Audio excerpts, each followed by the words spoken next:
Oh, who is that? Oh, I guess that's me, huh? I will be playing Fenris, our gnomish bard, who is always saying he's in the thick of things, but is always actually just trying to run away from everything. Is way too much of a horn dog to be an adventurer. Yet for some reason he is still there and making ballads, whether they're true or not, about his great exploits.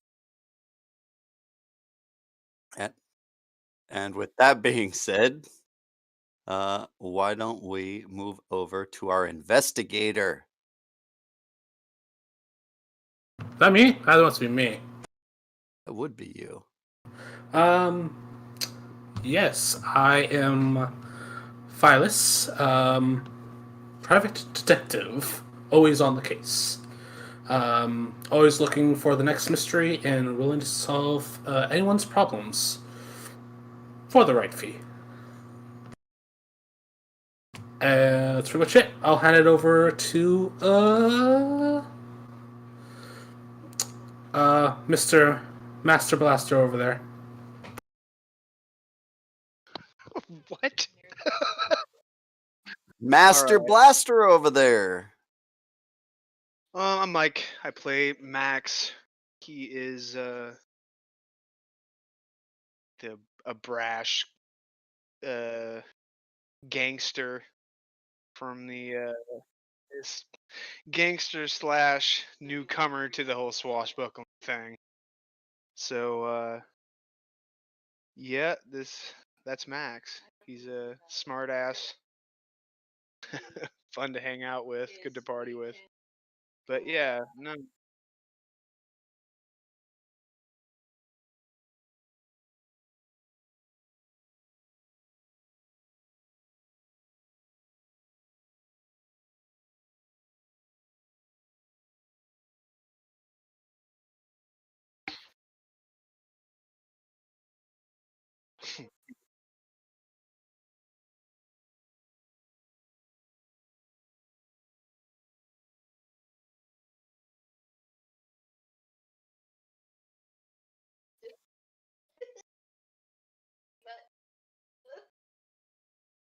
Yeah, I'll do it. Nice. I got my notes here. So last session, party made it back to town. For a little bit of R&R. Um, having come across a little few questions, they took on another job. In the process, they went ahead and met a waiter slash detective who also decided to join them. Um, they had a few interesting drinks, but eventually morning came and they set out to a local temple that was having problems. Um, took them about 2 days. In the middle of that, they encountered another interesting individual, um, a paladin training, and after another bit of rest in a rather protected area, they eventually made their way towards the Temple of Light, if I remember correctly. However, not everything was quite as good as they were hoping. As once they come into the temple, it was dark, scary, and spooky. Um, Making the way inside into the temple grounds, one of the main paladins of the temple, um, I may have the name wrong, but Brother Feverus, I believe his name was, um, gave him some steaks, said good luck, and ran off as the rest of the party had to deal with three demon children um, surviving. The party now find themselves faced with going into the temple. Oh joy.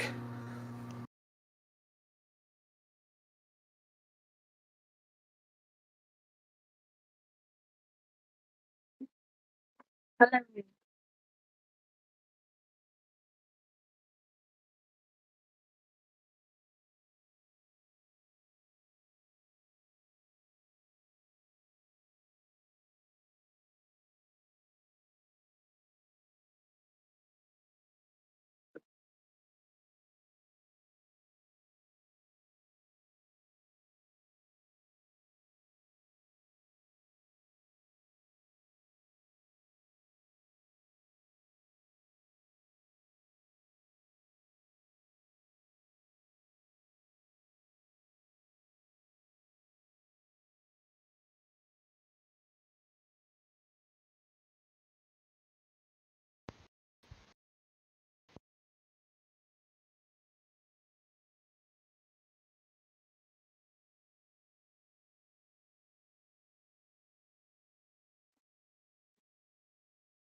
What is he doing?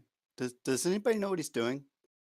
I really don't think we should be here anymore, you guys. This is kind of messed up. I don't. This is not what I signed up for.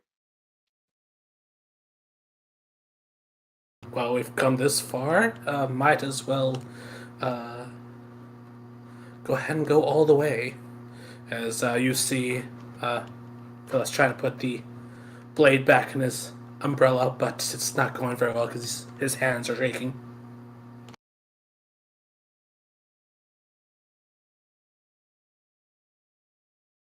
Yeah, I don't know, guys. I like the House of Roses. It's a lot more welcoming.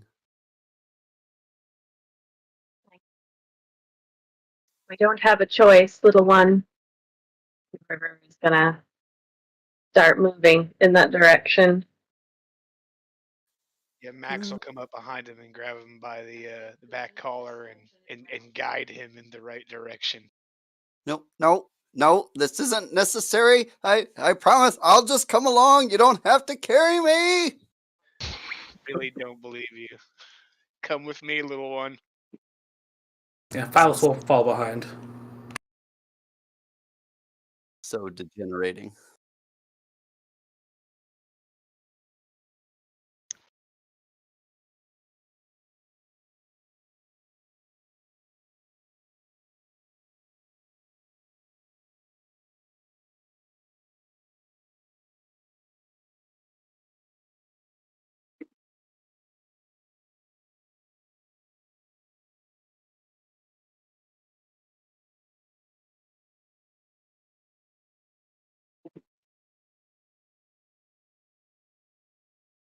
Stakes.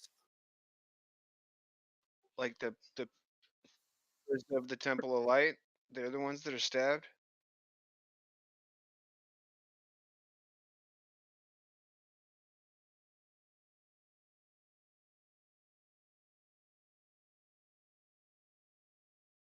Do they look like they were either currently or previously like the children?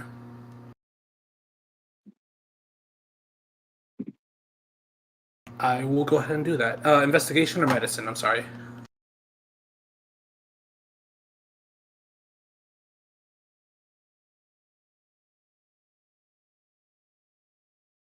Is anybody going to help me with that? No, no, no. Okay. Uh-uh. Okay. I will help. River will move forward. Also, she will. She is going to just kind of grab her own arm and cast Cure Wounds on herself. 9 hit points. All right. So if I'm being assisted, I have advantage, correct?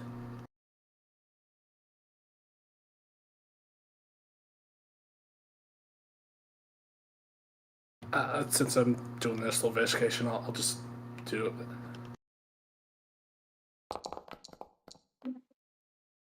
Okay, 16.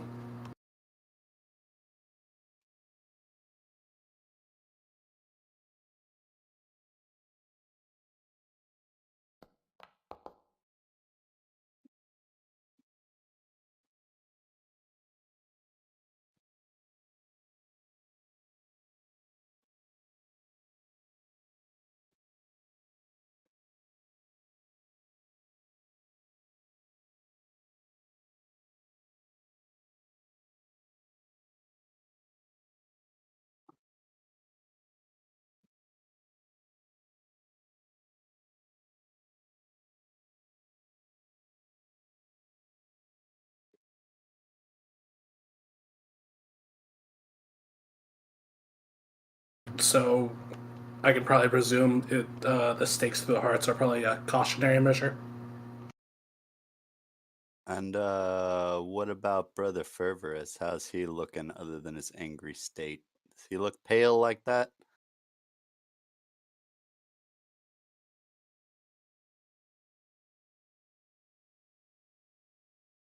Should somebody stop him? I think somebody should stop him. I'm not going to stop him, but I think somebody should stop him. I'm just gonna go hide right outside real quick. I saw a great little bush that I can fit in. It'll I be grab him and pull him back in. No, we don't have to do this. If I don't get to leave, you don't get to leave.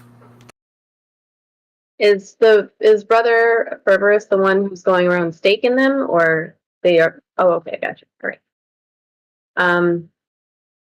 River is gonna just kind of bow her head out of respect, honestly, because it can't be easy to stake your friends. I would assume. Never had to do it myself.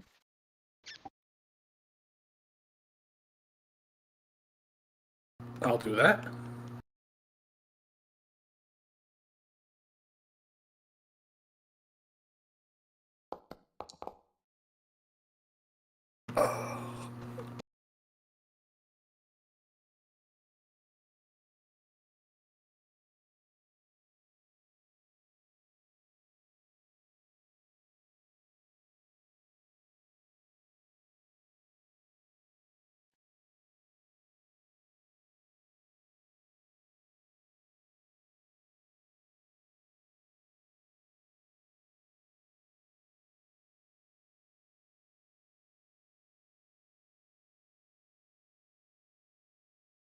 Since I have River next to me, and I've grabbed the halfling, I'm going I'm a to. gnome, sir. Sorry, no. My apologies. I always get those two mixed up. I'm going to kind of motion very quietly to River and the gnome, pointing to that. I'm not going that way. Screw that. Well, me. Now that I see what he's pointed at, is there anything that I notice about it? Taking a look.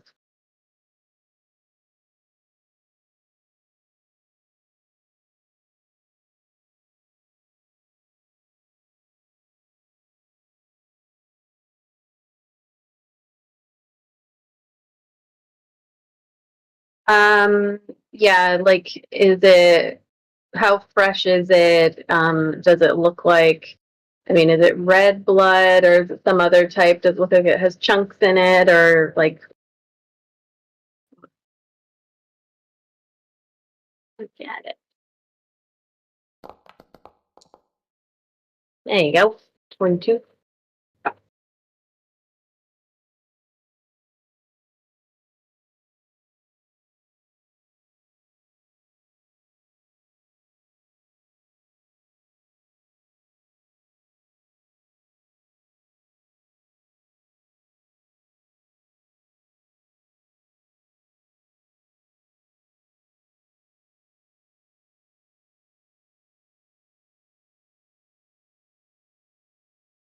Okay. Like someone was being dragged or like somebody was like on their hands and knees kind of going through it.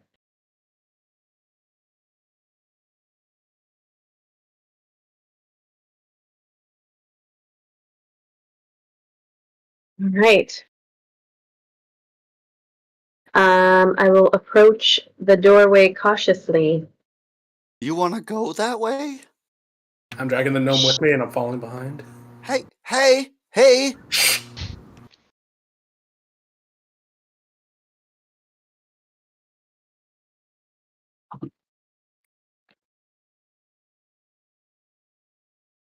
Not by I'm gonna, choice.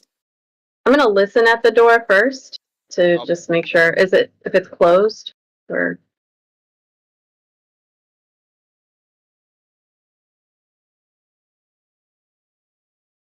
Okay. I'm gonna listen first.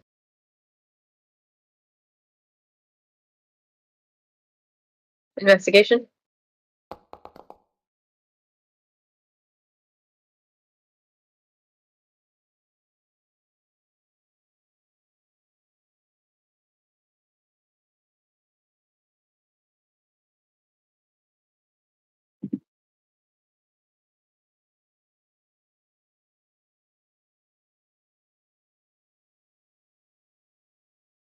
Okay. I will whisper that to my companions. There's someone in there. Is it dark? It's dark in there. I'm I gonna do kind have of. dark vision 60 feet. Do I see anything?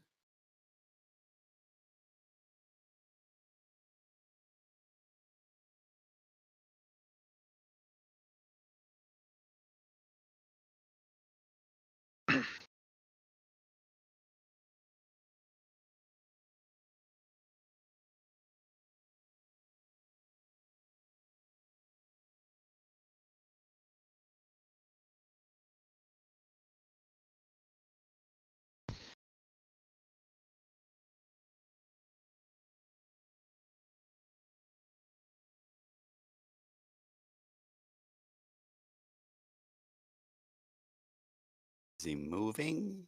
Are they totally still? I mean, obviously they'd be breathing.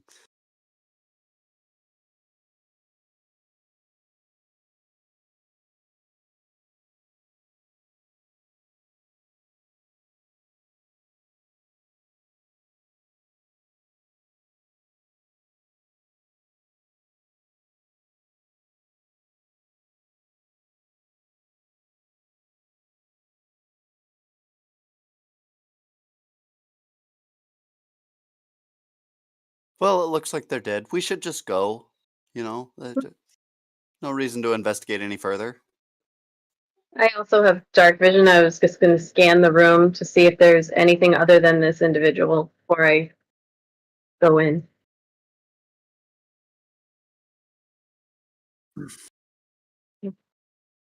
Max is gonna pull Oathbreaker out just in case. I'll turn to the group and say, "I'm going in. Cover me." And, like stealthily and slowly enter the room and.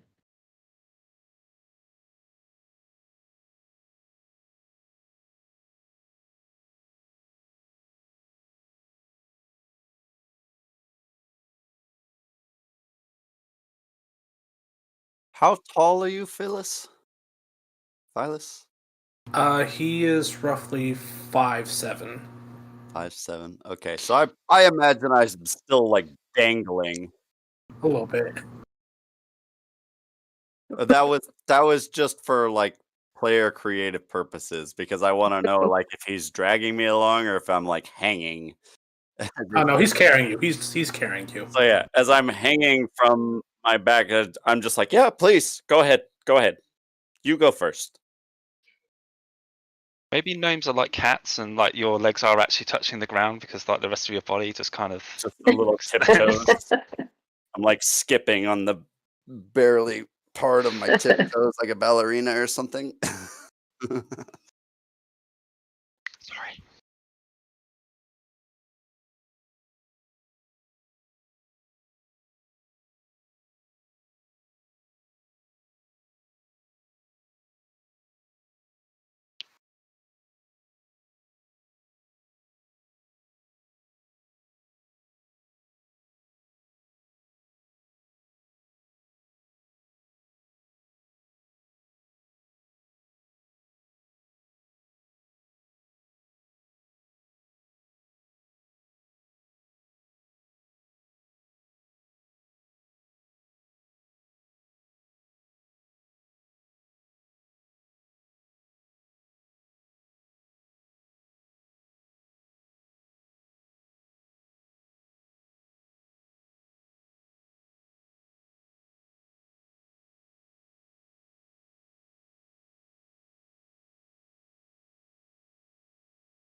Was that a cue or have I just okay? You could have just said. Oh. All right. You see a young, striking man, clean shaven, in the dim light. It is dim light, isn't it? There are torches, but it's still quiet. His hair appears black, but you see sort of almost like a glow of red coming from it. Long hair tied back in dreadlocks. There's something weird going on with the light flickering off his eyes, but in the light you can't really make out what that is. Something that does seem out of place on his face, though, is on his otherwise fairly beautiful face is a broken nose that wasn't set properly at some point. He strides over to the two other men in the temple, and sheathing his scimitars, he stands there passively, waiting for the priest to say something to him.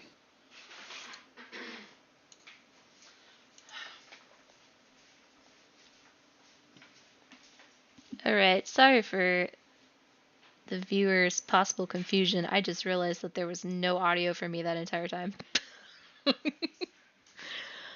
Whoops.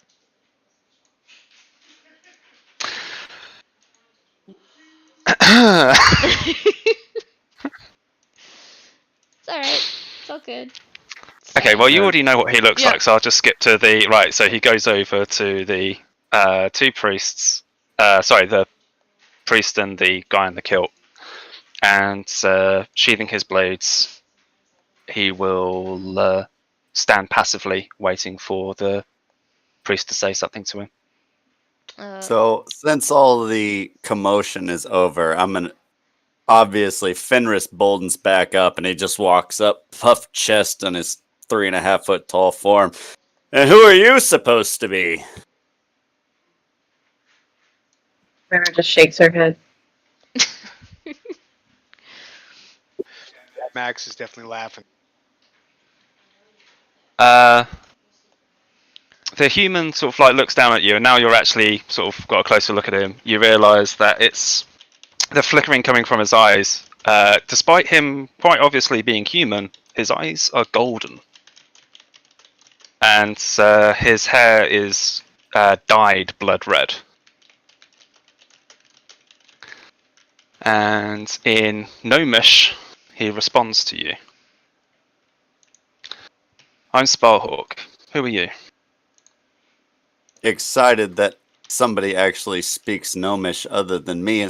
Oh my goodness! I am Fenris the Great Bard! Speaking Gnomish yourself, I am sure you have heard of me and my exploits. I am the adventurer of all time, and I tell about all the great tales that there are in this part of the land.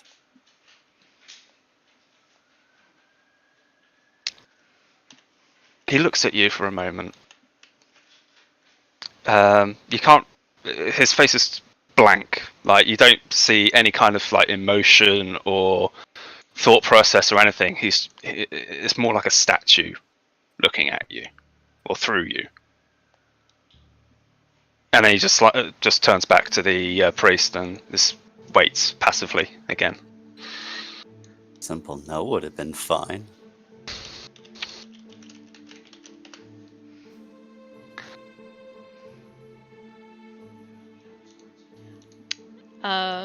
Put you guys back over here. Alright, so seeing the exchange, by Brother Fervorous and Gunther kind of exchange looks. Well,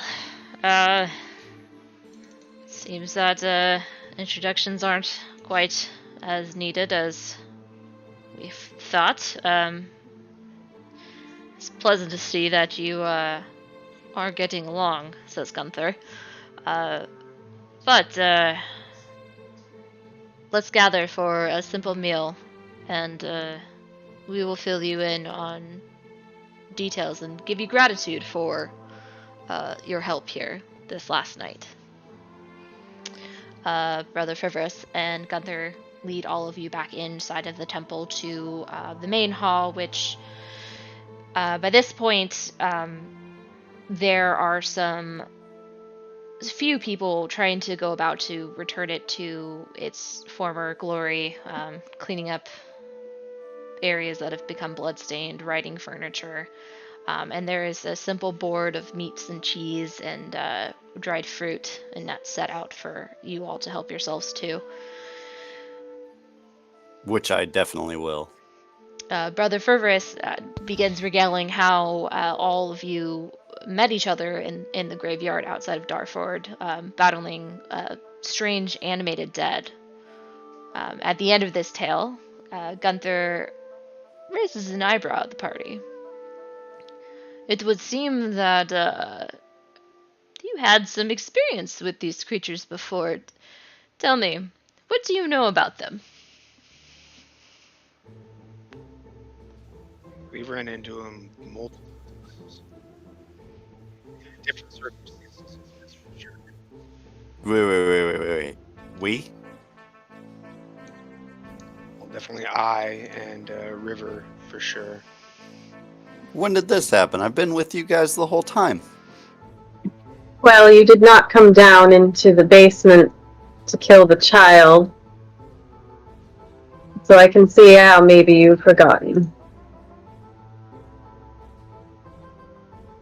I'm pretty sure I was there the whole time. I will have to make notes of this for my next ballad. I myself just know basic wives' tales, not much else. Well, they're Sparkle. definitely real. Go for it. I'm good. Go for it, sir. All good. Sparhawk will look concerned at the mention of the children. Child vampires. Yes, it appears to be a trend. Pretty messed up, too. I can't say I'm a fan of this trend either. However, go ahead. I was just going to ask our games master, is there anything in my teachings about vampire children? It is not a very common thing to have seen a child. More, the order has dealt with full-grown ones, so this is rather unusual.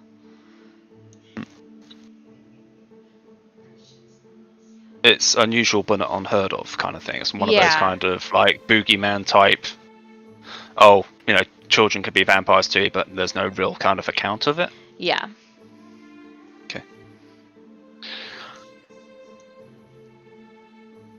Violet's kind of thinks for a moment. Well, maybe it's some sort of tactic. People are less likely to attack children. I just give him a really weird look. Just, that's messed up, dude. I was thinking the same thing. Well, vampires are more sentient than most undead, so maybe it's their way of having their own twisted family. That doesn't make me feel much better. Possible. It wasn't supposed to. Gunther is packing his pipe while listening to you all discuss your various encounters with it, and lights it puffing on it. Vampires are not as sparse as they are now. Once upon a time, once the creatures of the world were frightful of the forces that would rise with the setting of the sun. The one blessing was that the clans were at constant war with each other, fighting over feeding grounds and territory. But then Mordek Seleman brought peace to the clans, uniting them under a single bloodline. He rose to be the king of the vampires, and his bloodlust only grew with the power he gained. Many brothers were dispatched to deal with the forces of Mordred, but none were as successful as brother Evriel. And nodding at Metis. Sparhawk. I know, I forgot to change it on here. Sparhawk. He continues to tell. He led an assault against Mordred in the Sunless Citadel. Once subdued, the brothers found that their normal methods for dispatching vampires did not work. Sparhawk, what methods have we taught you to use? Against vampires in general. Let me see. He sort of raises up a hand to sort of count them off. Sunlight, obviously, although that might be hard to do, and they're mausoleums and such. Running water, again, that's more of a defensive measure. Garlic is supposed to work. Mirrors, although I'm not sure how that's supposed to work, other than to perhaps tell whether or not one is a vampire. I don't recall anything in the scriptures about mirrors having any kind of offensive purpose. I guess that just leaves garlic and holy water being the only things to use against them. True, those all have worked in the past, or at least are theorized to have worked. But they tried all of these means against Mordred, but he regenerated too quickly. So, in a moment of clarity, it was decided that Mordred should be exsanguinated, and his blood should be soaked into the earth in 5 regions of Nessus. And that's the name of the continent you guys are on. Upon these cursed sites, a single tree has grown. They are called the Gunthai tree. Mordred's body was finally weakened enough to be turned into ash by the cleansing of the light of the sun. Peace once again was restored as the clans scattered by the Brotherhood, but Selamar clan did not diminish as we thought. They began to be a constant thorn in the Temple of Light's side. We learned of their plans to resurrect Mordred by harvesting the blood fruits of the Gunthas trees and infusing the body of the direct descendant with the blood. It was unthinkable that the vampires could have fathered a child, but through extensive research and with the guidance of Athos, sorry, scrolling down is not working for me. Through the guidance of Athos, we were able to locate the child. It became our mission to keep the descendants hidden, while allowing them to live as normal a life as possible. We've kept this secret for the better part of 150 years, but I'm afraid that after the events of yesterday, all may have been lost. They must have had a brother under their influence, as they knew exactly where to look. He indicates towards the study that you guys had first found him in.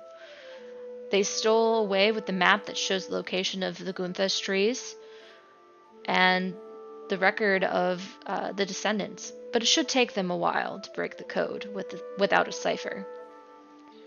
We do not have the numbers here to stop them, and it will be weeks before the requests for reinforcements to the other temples are answered. But perhaps a small group of adventurers could recover the current descendant and relocate them without drawing the attention of the clan Selamar. What say you? Will you help? Well, I hope you find your adventurers. I'm sure you'll come across some someday. They seem to be everywhere in this part of the world. I'm going to go back to the House of Roses, enjoy my little reward. Violet takes his umbrella and pulls him back. In Gnomish, Sparhawk will address the little fellow. Imagine the stories that you could sing about. My eyes kind of gloss a little bit and start to shine, and I look off into the distance. Yeah. None of this second-hand stuff. You can sing the ballads of the Skald. Indeed. The ballads of the Skulls shall be mine. Sparhawk looks at the priest, shrugs. It's like, in the sort of like, I've done my part.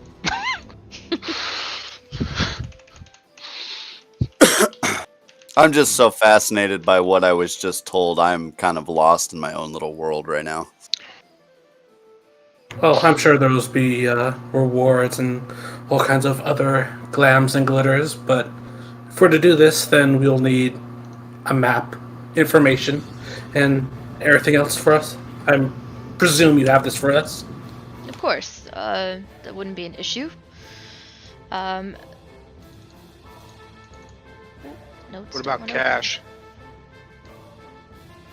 Well, we do have some means of funds, but those mostly come from what people donate to you. But I could offer you some items, or if you bring items that you are not sure of the true property of them, we could offer to identify them for you. Okay. What kind of items do you have? Come with me. And he motions for you to follow him. Oops, did I not name it? Nope. Nope. Not that one. Sorry, hold on. I'm trying to find the scene for you guys. River's gonna follow along, and she'll pull out the sun amulet thingy that Eben had.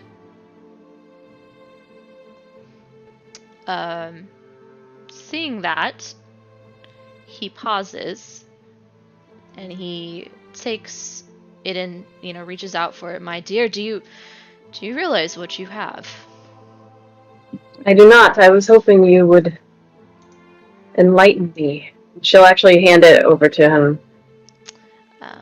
So I'm just gonna go into your inventory and actually demystify that for you. I'd say that's trusting of you.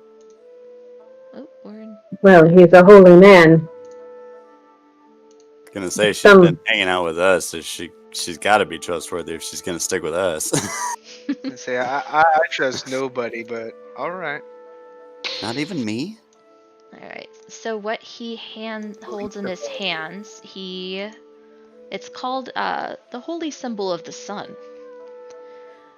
It's a gold amulet in the shape of the sun, and it seems to be part of something more intricate. This was once a holy object held in high regard in the temple, though it seems to be missing two other elements that go to it.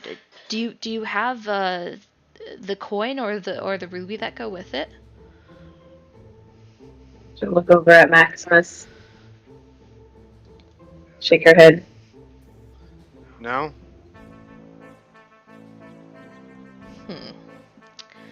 Well, Considering, Give sorry, me a second, maybe. does my character have any idea what's going on here, considering his own goals?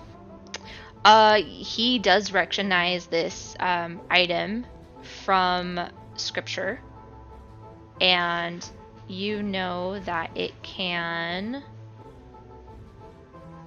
Apparently, is missing its formula.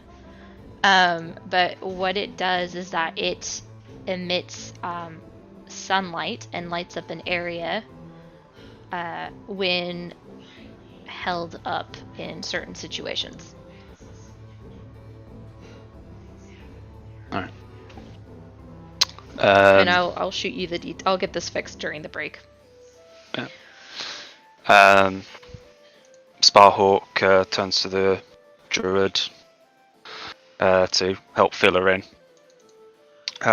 This is one of the lost artifacts of my order.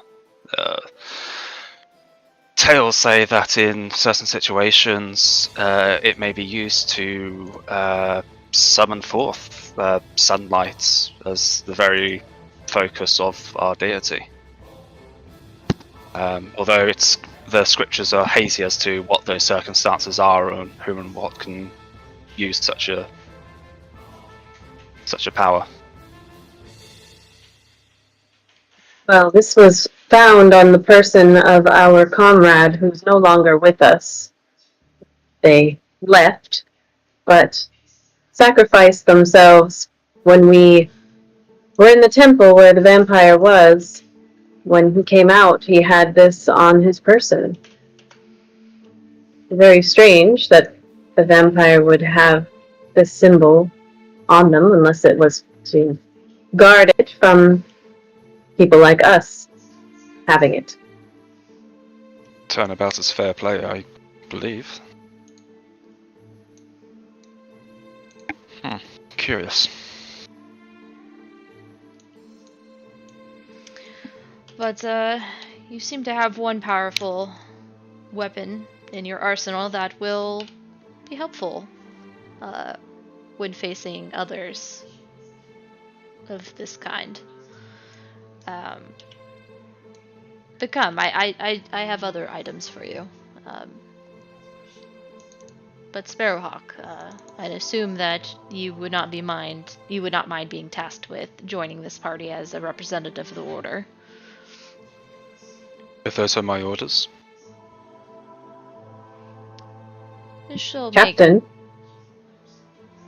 are we adding a holy man and a detective to our ranks? You see a slight smirk go on Sparhawk's face as he almost seems to break character, and he kind of like almost sort of like you see his body shift onto like one hip and tilts his head towards the priest. It's like, are you sending a holy man with them?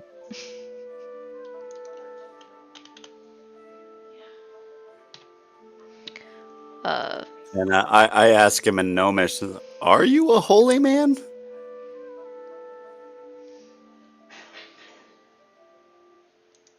Sparhawk is currently holding the priest's gaze very poignantly. Settled then. You will represent the church, or the Brotherhood in this matter. And we will be able in to Gnomish. Continue to in Gnomish, he'll sort of speak over the speak while the priest is speaking. In response, it's like, it's a touchy subject. No you'll be comment. able to keep the order apprised of current situations, and of course we'll set you up with a messenger raven. So as he's sending you guys to the armory or walking with you, he goes over some details about the current descendant in hushed tones, but there's not that many individuals around as per the massacre that occurred the day before. You have the armory to yourselves as he is going about pulling out various items and tells you a little bit more about this descendant. So the current descendant's name is Edwin Lemar, and he's currently located in Edgoni Academy of Wizards, located south of Darford. It's about a 9-day journey if you use horseback and take the main roads. And we've acquired a small farm in Shimmershire, north of Ravenport, called the New Morning Creamery. I'd like for you to take him there. I'll send word that you'll be bringing him. Not only are we willing to offer you the capability of having the Brotherhood identify or do research on items that need further investigation, but feel free to peruse our tomes and texts, of course, in the company of Sparrowhawk, to do research on any monsters that you may like to gain further knowledge of. So for Sparrowhawk, he pulls out a very special item. Sparrowhawk. Sparrowhawk. Sparrowhawk? Sparrowhawk, yeah. Sparrowhawk, yes. It means the same thing as Sparrowhawk. It's just It's a fancy version of it. it's an old name for it. So for you, he sets out a scimitar-like blade. Let me open up your inventory so I can go ahead and hand Which is a that +5 to you. Holy Avenger. There you go. That is now... should now be... Yep, there you go. The blade is glistening and reflective in the lights. There is definitely something special about the edging of the sword. I will study it. Do you have access to it? Can you see it in your inventory? Yeah, I see it. Yeah. Okay. I'm just not equipping it Got until it. I'm allowed to. And for the rest of you, what sort of supplies were you in need of for your journey? We have many in our storeroom that we could equip you with.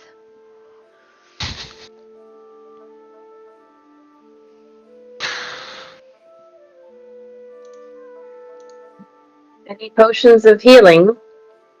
And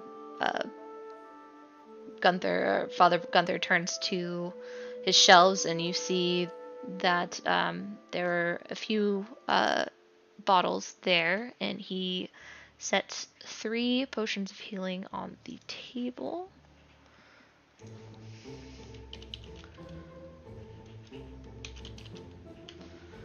Oops. River will just take the one, unless they're all for her. She just puts them out for you guys, whoever wants to take them. She'll just take one. They are there on the screen for you. I think you're able to grab them with your characters there. Or move over to them and grab them.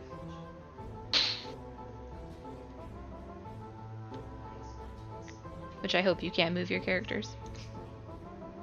I think we're still on the temple. We're on the temple Oh, still. my bad. Yeah. There you go. Could you repeat the university that Edward Lamar's at?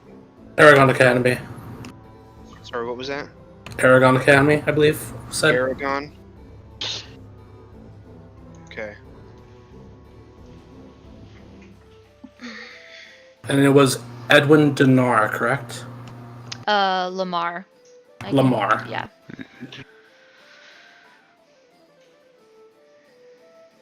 I know there was a lot of names in that, so we need to go. Was that south or north of Darford? It was south. South. Okay, I got that. And then we're supposed to take him to Shimmyshire? Mm-hmm. Shimmershire. Shimmershire. Yep.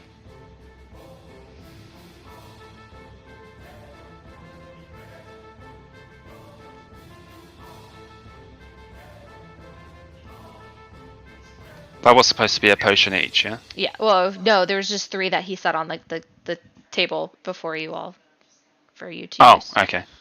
Use as needed. Supposed to take him to a creamery, right? No, we're just supposed to take him to a village, Shimmershire. Or I thought there was a creamery. Shimmer, shimmer, shake. A farm. It's a farm. It's a farm, yeah.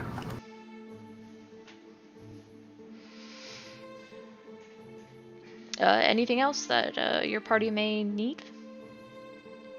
I've always believed that knowledge is the most powerful weapon. Do you have any tomes or books we can use? I do. Is there a particular subject you're interested in? Well, if we're going to be fighting these undead creatures, maybe something on them. Alright. And he... anything else in the armory before we head to the library for such an item?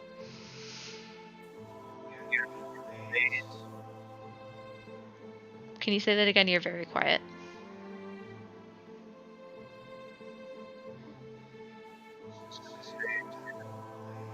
Okay, that's not just me, right? No, I Yeah, can't hear no, him we at all. can't hear you right now. What happened? I don't know. Oh, there you go. Okay. There you go. For God's sake. I don't get that. Maybe it's because I was off Discord. It still picks me up with the the push to talk. So I don't know. So what were you But- asking for? I was just gonna see if he had any good blades or good leather armor or anything like that that they're willing to part ways with. Let me see.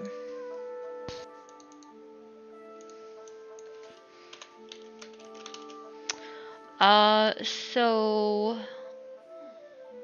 from he pulls out a dusty looking piece of leather armor and sets it before you. We do have this if you're interested.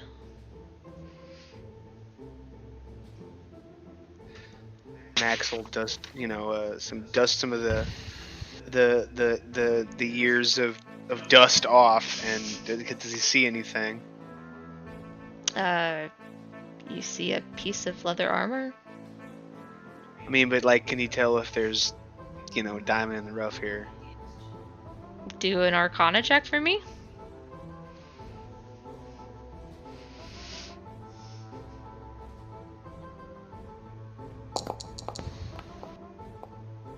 Oof. Nope. It appears to just be regular old armor to ya. Could I see if it's anything special? Sure. Yeah, Max will put it back down on the table. I'll let my friend check it out. And it appears to be just regular armor. Alright, well, hey, thanks. Thanks anyway. Suit yourselves. I mean, I'll take it. Might as well. Yeah, Vilas will take it. Probably better than one he has.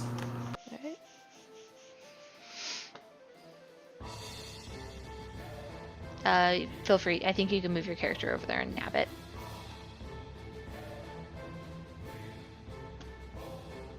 There you go.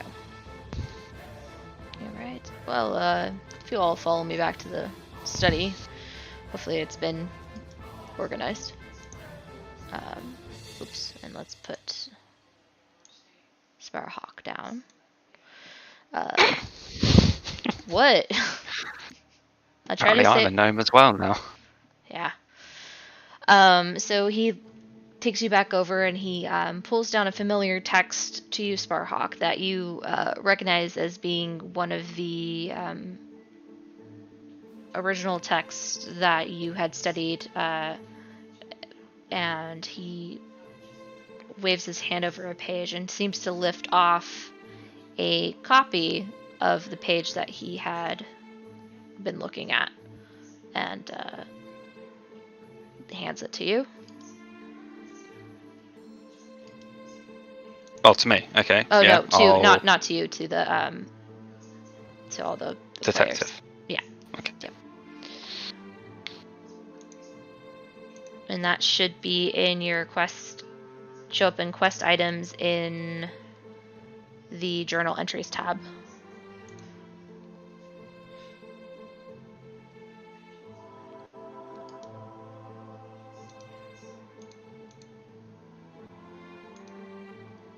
River's gonna ask Brother Gunther is with us. Father Gunther. Sorry, Father. If are vampires known to hang out with any other creatures that we should be researching?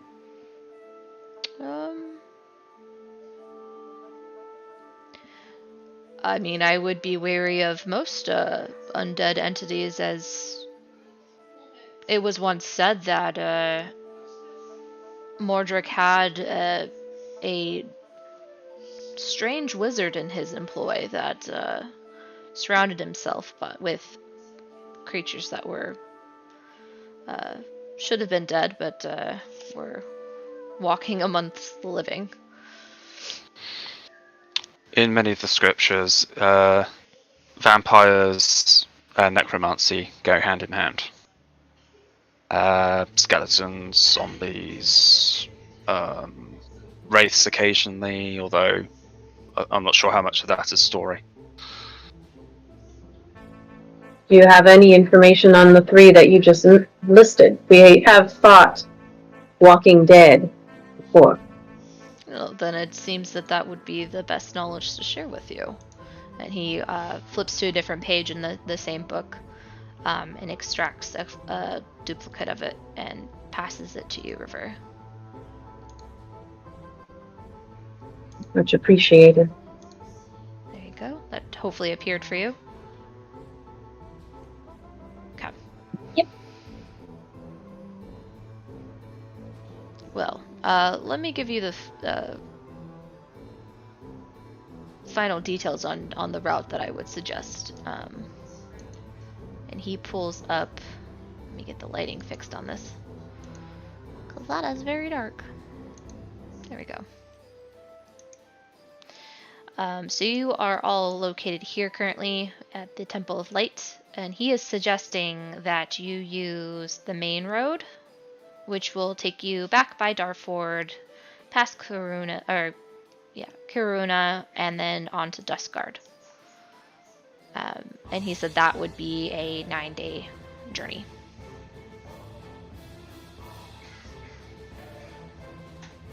Should we rest here before heading out? I hope the answer is yes.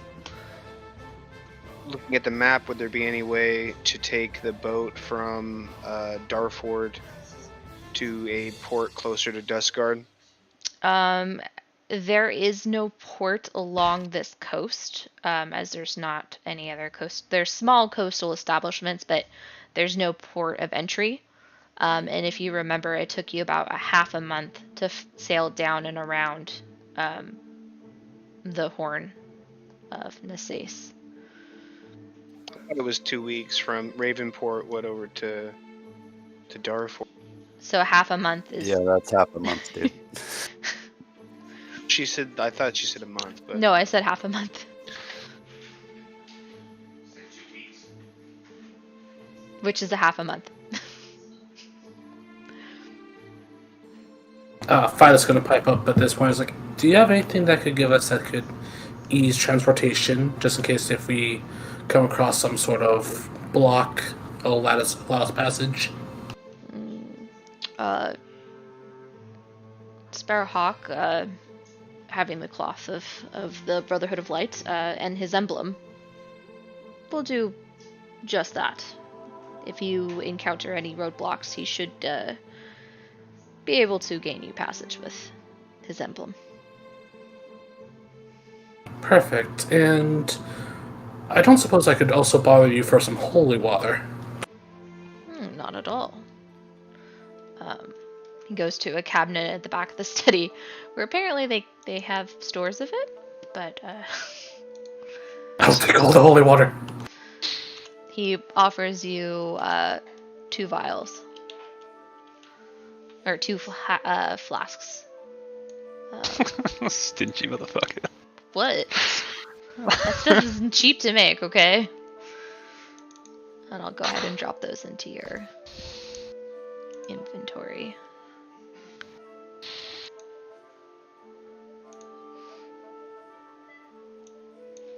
So Max will There you go. take Oathbreaker out of his sheath and ask, was that Father Gunther, have you ever seen anything like this before? He picks up Oathbreaker, begins examining him. And you hear Oathbreaker, "Hey, hey, hey! Watch your hands, they're cold." Brother Gunther kind of chuckles in amusement and sets it back down. Young man, I believe I have. Once upon a time. But that was many years ago.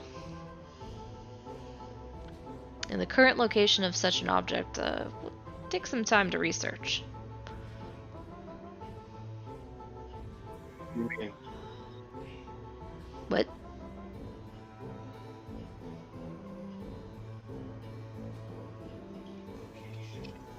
I can't hear you.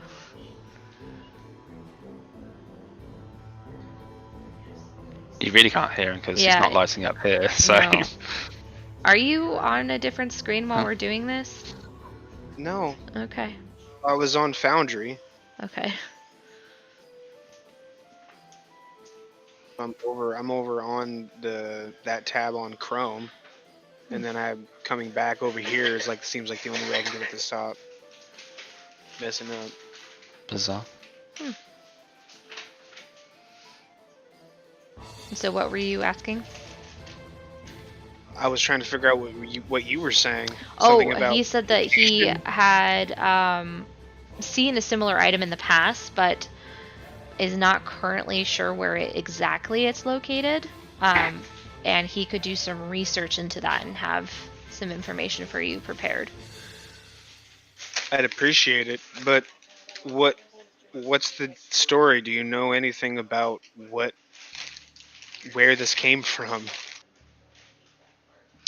You know, there was a time where spirits sought homes in the forms of objects, and I believe that is the case with this such object. The spirit maybe that had some unfinished business. They tend to form a pact with their new owners in exchange for some give and take. Tell me, did you have to make any strange deals when you found this item? I might have.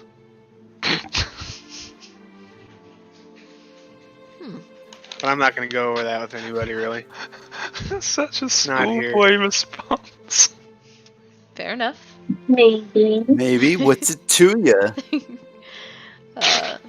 I'll have some of the younger recruits start compiling some information for you, and I'll send word to Sparrowhawk when it's ready. I appreciate that.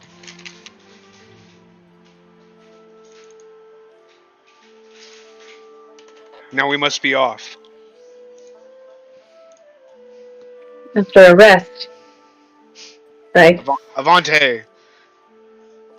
Feel free if you'd like to rest before you travel. There are plenty of open beds right now. And to ease your journey, one last gift. I can offer you a cart to help move you all. Oh, hell yeah. We have a horse. We got you, Gnome. No. Maybe 2 horses. Oh, yes. A horse we don't have, but we do have a mule, if you're interested, that you can borrow. I have 2 horses, although they are riding and not draft. I would suggest that since we are transporting someone, a wagon is more beneficial, easier to protect them, rather than if they're out on the open on a horse. What about a wagon and a mule? That was my implication, that the wagon could pull, or the mule could pull the wagon for you all. Oh, well, I would be fine with that. Yes, please. Of course, Father. With the wagon, then, it would make sense that we could also carry some more anti-vampire supplies with us. he says as he kind of like glances over at the store full of holy water. You do look in there and see that though it's normally stocked and bursting with vials of holy water, many of which were broken in the evening raid before.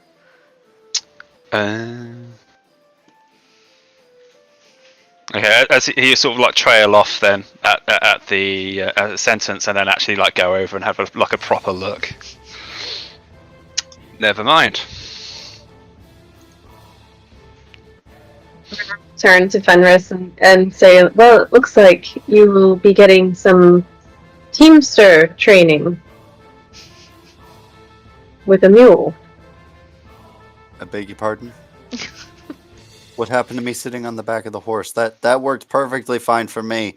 I'm on a big animal that can move really fast with another person in front of me, guarding me from any kind of weird stuff happening. I really like that plan. We should probably just stick with that. That's what I think. Oh, with a wagon, you can sit in the back in comfort and write your poems and songs. Yeah, but then who's going to protect me? If I'm Whoever not else is in the protected, wagon. how do my songs affect the world? They won't be able to see you because you're in the wagon. And there will be other people in the wagon. I don't know about this. You can always hide underneath the blanket. That might be acceptable. Good.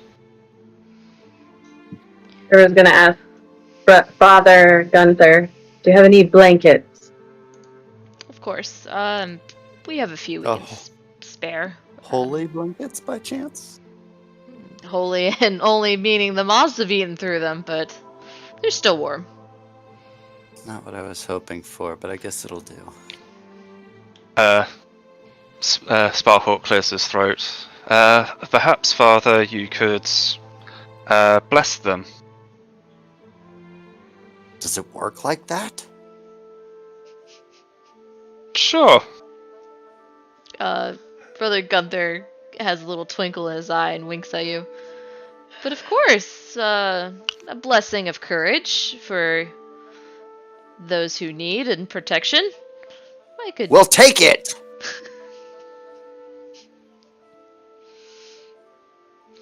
I'm assuming that's total bullshit, right? I mean, you could check. You No, don't know. I mean, that would not be part of my character's response to check. I'm sure he would just take it at face value. I'm just asking for player knowledge. Just making sure. I don't know. I guess you'll have to find out. So as the evening dwindles down, you are each offered again a simple meal, and then shown where your rooms are, and you are free to do whatever you need to before you lay down for the evening. Does anyone have anything they would like to accomplish? Yes, where is this temple's bathroom? In the bucket next to your bed. Yeah, it's indicated there is a privy pot for each of your private uses. Perfect. I'm going to use that and then wash up and go to bed. Max finds a well-lit area so he can clean Oathbreaker to the best of his ability. Okay. Phyllis is probably going to take a blanket and go to the library and just read all the books he can. Okay.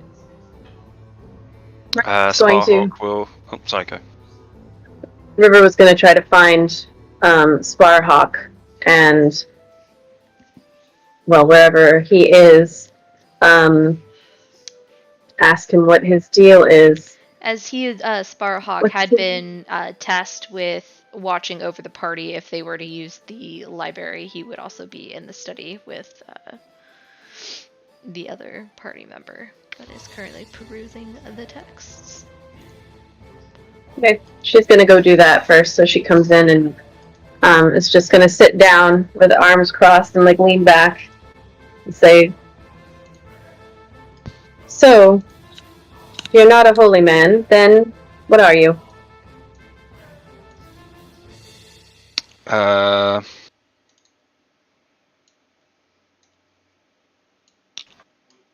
Would Max be able to hear them having this conversation? You said you were out at a well cleaning your gun, so I would say no. I was saying a well lit area. That you'd have to specify that you were in the study to overhear this conversation, because this is like through a rock wall and door. Well, in fairness, the study would be well lit. Yeah. So if you'd like to be in the study, that's fine. Just need to put you back in there. I mean, you've always cleaned your gun in front of us before, right? That hasn't really made any difference. I don't see As long why as there's no not. accidental discharge. Oh, it's not accidental. Max has mostly been safe with it. I think there's only like 2 people that caught that. Mostly safe. Most. That's all you can ever hope for. Anyway, so at the question, Sparhawk sort of breaks his stoic expression and demeanor, and looks a little bit troubled at how to respond to the question.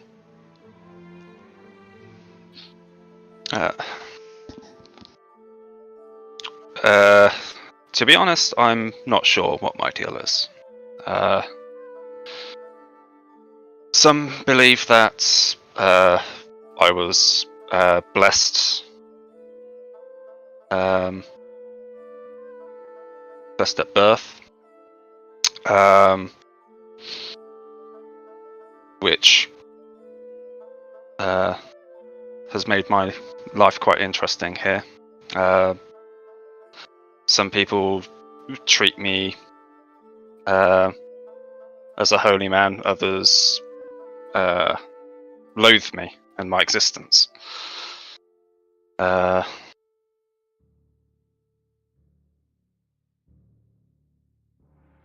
I can say is that my deal is I do what I think is right. I'll always do what I think is right. That's my deal. I'm sorry if that doesn't answer any questions, but that's the best answer I've got for you at this time. What do What you about get out yourself? of joining us? Nothing. My duty is to serve at this stage until I can become a full knight and choose my own path.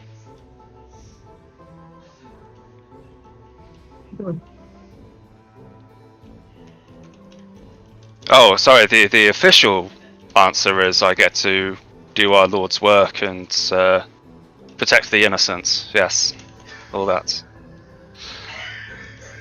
That's what I'm supposed to say. The truth is, I'm doing this because those are my orders. Her face doesn't change, even though I'm not good at hiding my expression. Yeah, you hear an audible chuckle coming from Phyllis.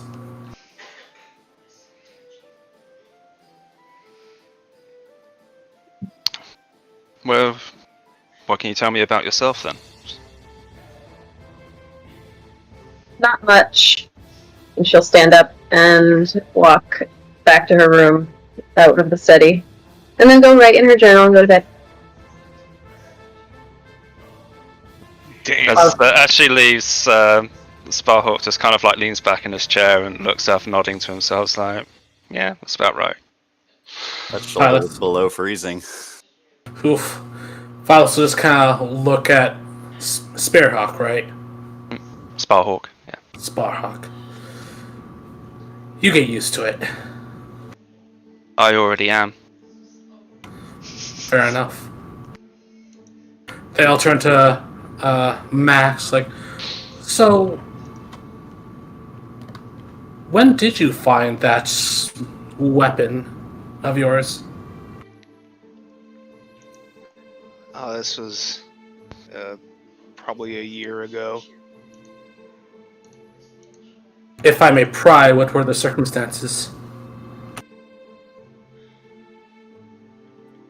mean, it'd probably be better if you didn't know. really. But I mean, if you really want to know, I'll give you some details, but probably not all of them. That's fine. At the very least, can I look at it? Yeah, Max will pull it from his holster and flip it around to give him, the butt of the pistol. All right, and he's gonna take a look. Is there anything odd he notices about the weapon? Man, get your cold ass hands off me. I mean, besides that, I think you might consider that an oddity. He kind of looks at the weapon, and hears the voice like, "What's your name?" You can call me Oathbreaker. No, what's your real name? I told you. Call me Oathbreaker. From what I take it, he's not anything but Oathbreaker. That is his personality, and it's crazy at that. That is strange. Do I know anything about this type of weapon and this kind of, not so much the weapon itself, but sort of the, how do I phrase it? The myths behind these types of weapons? Looking at this weapon, it is a flintlock pistol, and from what you know, that's a fairly newer invention. You've seen some display models in Ravenport a couple months back before you had departed, but from what you can tell from the demonstrations, none of them could talk, so this is definitely different for you.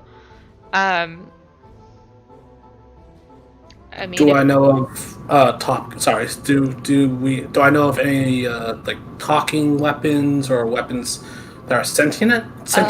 Roll either, I guess that would be history. Yeah, roll history to see if you remember anything.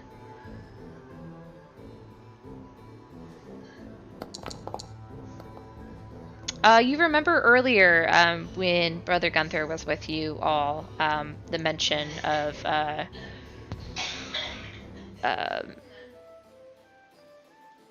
there had been another gun about it, similar to this, but you don't remember you perhaps coming across any information about it? And he just like to look over, the mechanisms and seeing if he could kind of figure out how it works and everything. And then he'll just kind of hand it back to Maximus and it's like, Oathbreaker is giggling whilst you are poking and prodding him. Yeah, you can disassemble him and he's still as sassy as ever, so it doesn't Philus's eyes light up. I can disassemble him? Sparkles are fun maybe not. Oathbreaker, I only let my partner do that. It's a little personal. Sparkle just kind of waves to get the detective's attention. Yes. Maybe you can ask it whether, in regards to its name, Oathbreaker, whose oath is it breaking? He'll look at the gun. Because it could go either way. It could be getting the person who used it to break their oath, or it could be a retribution to those that break their oath. That's an interesting question. And he'll go ahead and ask the question to the flintlock. Don't really know if I want to answer that yet. Well, you don't trust me? I don't rightly know you. Name's Philus. Now we know each other. Attention, that's all Portland. Good. That's your name, but still don't know you. What is it with women and one-way questions? Who are you calling a woman? What? Sorry, I thought it had a female voice.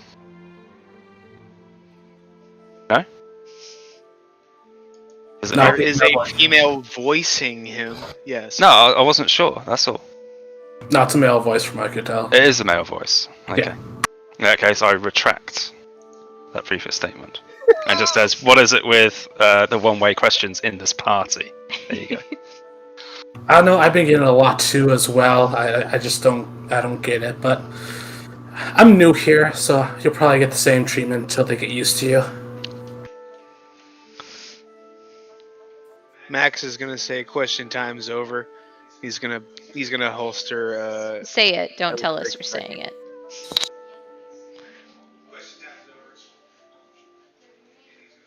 We can't hear you again. Question time is over. Oh, you didn't have any question for us? I could tell he was getting a little annoyed. We can ask him more questions later. We might want to get back to business. Oh no, I was talking to you. Sorry, could you repeat what you were asking then? Is there anything you want to ask about us? Since we're all here and getting used to each other, why don't we get to know each other a little bit? Man,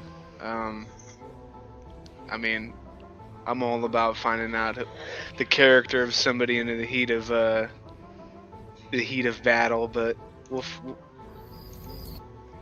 figure that out. I'm ready to get on the road. Fair enough. Just kind of turns to Sparrowhawk like, this is gonna be a fun trip, don't you think? I'm here under orders. What's your excuse? Interest. And he just kind of turns around and walks out. Well, at least I got an answer. So you all return to the rooms that had been prepared for you and find your own way into rest. And in the morning, you find the hall cleaner than you remember, and a wagon set up front with one mule already hooked up. And Brother Fervorous and Father Gunther are standing in the main hall, and seeing you leave your rooms and enter the main hall, greet you. Morning. You sleep well? Just confirming long rest. Yes. Oh, I slept about as well as a defenseless gnome in a haunted temple, but thank you. I watched over you all night, Fenris. You were fine. And what would I do without you, River? I don't know. Me neither. She smiles and she's like, I hope we never have to find out. At least I hope I don't find out.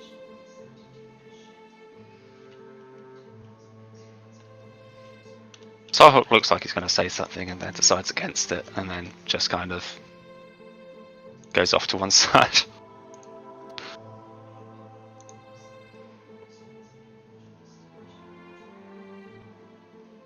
Which I'm going to assume I'm totally oblivious to.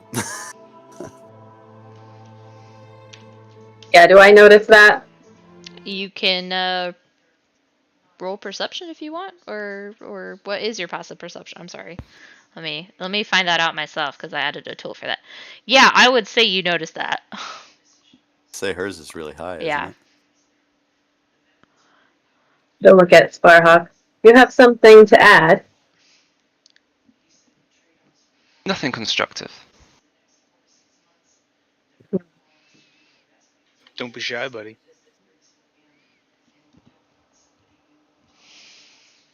He looks at Starhawk looks at Maximus. I'm never shy. Alright, because we're open to opinions around here, because I don't know if you noticed. This is a strange bunch. Excuse you. I'm starting to see that. Would be in your best interest to also know that this is our captain, Maximus, and the de facto leader of the group. So he Wait, should be respected. Don't put a label on it. Now you're just making it weird. But you are the captain. Wait, I thought that's I was true. the captain. That's why I've been staying with the ship. Boy, talk about feeling undervalued.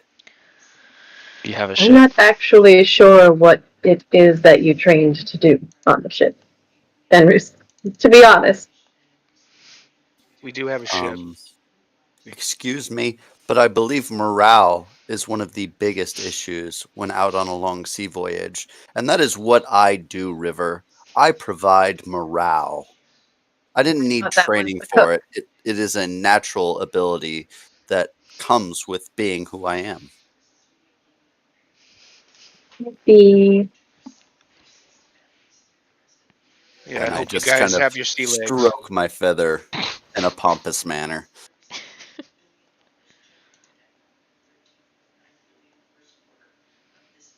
Either of you two have any experience on the ocean?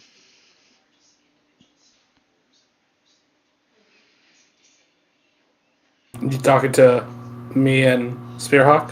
Phyllis I listen, and Sparehawk. Sparehawk. Sparhawk. Yes. Sparhawk.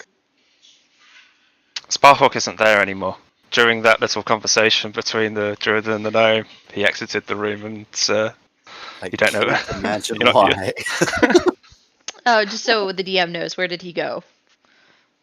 to the wagon. Okay. Okay, Max is asking Phyllis then. I have some interesting skills for the sea. Oh, all right. That's pretty cryptic, but Hopefully it's We'll dealing go with with that. nightmare ale. I can do stuff like this. Is there like any water close by? Ooh, I want to prestidigitate some water. Just like, hey! Sure. He'll go ahead and wave his hand, and you'll watch as the water kind of come towards him and takes the shape of you. Alright, that's just weird, dude. that's a cool party favor, man.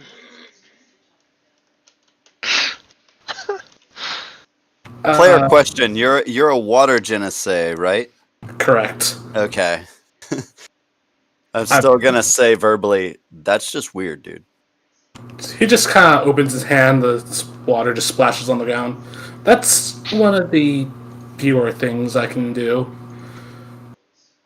River is going to take her quarterstaff and she's going to put it down on the ground and then like wave her hand and make the water come up into a shape not probably quite as nice as what was just done, but a shape of a humanoid figure and just have it like move for a little bit and then let it splash down. And she'll just look at the detective and then turn and walk to the cart. As you are approaching the cart before you get in, it is a covered cart, and as you look in, it appears to be empty. Wait, what? There, It's covered. It's a covered wagon, and you look in, and it appears to be empty except for like some crates and a barrel and some blankets. It just looks like it has normal supplies for travel in it. Sick. So I don't Do we have, see. Go ahead. Sorry, go ahead. Somebody go ahead. So we don't have a box of steaks or anything, like for just in case purposes? You haven't looked inside of them, so I'm just describing what River would see upon approaching the wagon. The wagon. Yeah. Do I see our newest companion? Nope. Sparhawk. Well, I mean, she could roll. She could, or I could just tell her she doesn't. Okay, that works too. Right. She's just gonna look around the wagon and then. Are our horses? Where did we leave our horses? We left them fairly far away, right? Yeah, they had run to well, the horse that was Brother Fervus's returned to the stables there, but the other horse was rented from Darford. So when you guys released it, these horses are taught to go back to their home area. So that one's already back probably at Darford by this morning. And they probably are Okay. like, what the heck, it came back without its rider. So they're a little concerned there, but not so much. The horse was fine. So And also, they can resell it now. yeah. Oh my Um, gosh, they're dead. But the horse is okay. I'm sorry, real quick Hey, question, free title. players. Who had the pixie bag of holding? There it is. Never That mind. would be me. Okay. I have the plant stone that I'm putting in it for you. I'm gonna go up to Forgetting about that thing. the donkey or mule. Sorry, I cut you off there, Maximus. I'm good. Just BSing about the tree. He's gonna go up to the. Is it a mule or donkey? I know it doesn't much It's matter. a mule. Ass. And then just pet it and be like, "What's your name?" No, she doesn't speak donkey or mule. It just kind of whinnies and tosses its head in response to you. It's afraid that a giant cat's gonna try and eat it.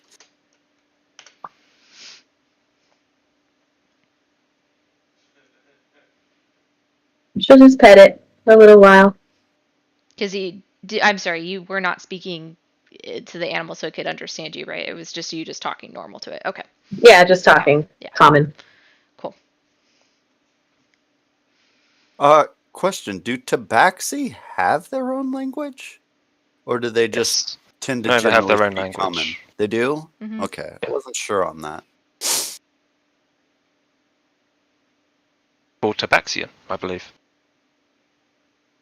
I don't know. I haven't looked it Oh, up. I've kitty, never played kitty, a tabaxi purr, before. We're gonna go down this avenue again. Trust me. Don't say that to the tabaxi. She might kill you. I've been It's just threatened the 3 times now. This is where you know you effed up. meow meowies. it's like those those weird noises they make when they see a bird. Yeah.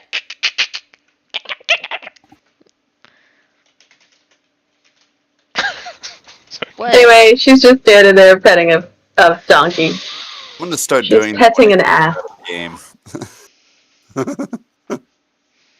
Well, is it a mule, a donkey, or an ass? Because those are different things. It's a mule. You're an All ass. three. It's a mule.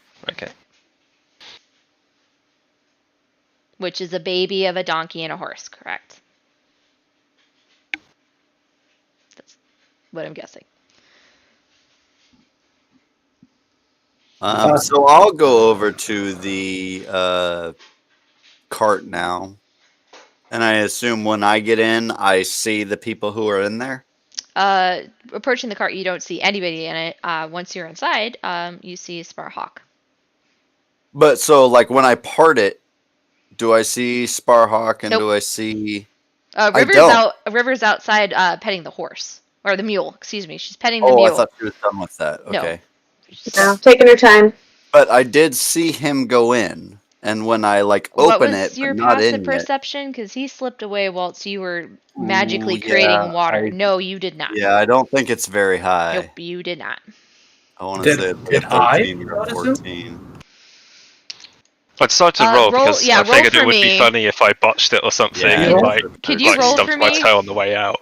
Can you roll with advantage, please? Because they were amidst doing something else for stealth. Oh, I did roll. I don't Wait, know come what on. it is anymore. Can you tell It me was what it was? 22. It was 22 for him. It was 22 No, Oh, that's nope. a on, fail. on a normal roll. Nope, you did not see him. But so when I get in, I see him. I'll just pretend I was oblivious to the fact that I didn't notice him initially then. Yep. What magical cart? I don't fucking know.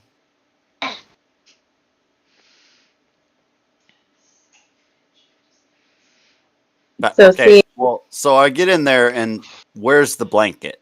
Because I'm taking the blanket. Um, Is it visible? yeah. Do I have to go It's just searching sitting for on it? top of one of the crates. It's just a blanket. Okay, so I don't need to go tearing through things to find it. It's no, right the there. blanket, Okay. like they had some blankets covering a crate or two, and then there's like a folded one on top. Well, I'm gonna immediately grab it and pull it over me, because I need that holy power of that blanket. That is bullshit, but I think it's real.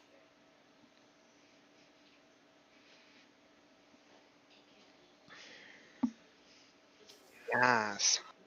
Yeah. So what are the My rest of you question doing? is, who's driving the cart? You are. Thanks for volunteering. You hear? I wasn't He's not volunteering. outside.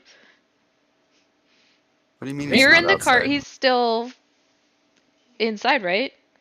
Because so far the only people that have interacted with the cart are Sparhawk, River, and also Fenris. So did I not hear him say who's driving? I guess you did. Or is it that he wouldn't I be don't know able if to he's hear out me? there. Oh yeah, I'd go out there with the. Once I see okay. other people walking out there, I'd join Yeah, them. Max Okay. drifted out with Okay. River too. So yeah, he heard your response. Okay. I just wasn't sure where everyone was. Sorry. No, I presume we're all out there already. But That's what I thought, but I don't know. Petting the mule is going to call out to the group. So where is Sparhawk? He's in here with me. Sleep. Hey, I don't mind driving if you all want to get in. I was actually gonna ask you. You read my mind. Okay, well, we're ready to launch. Max, Phyllis, load up! And similarly, as you guys go to the back of the cart, you open the flap, expecting to see Fenris in some ridiculous pose, but see nothing other than the crates and the barrel and the one blanket now covering a crate. Nothing else. And nothing else.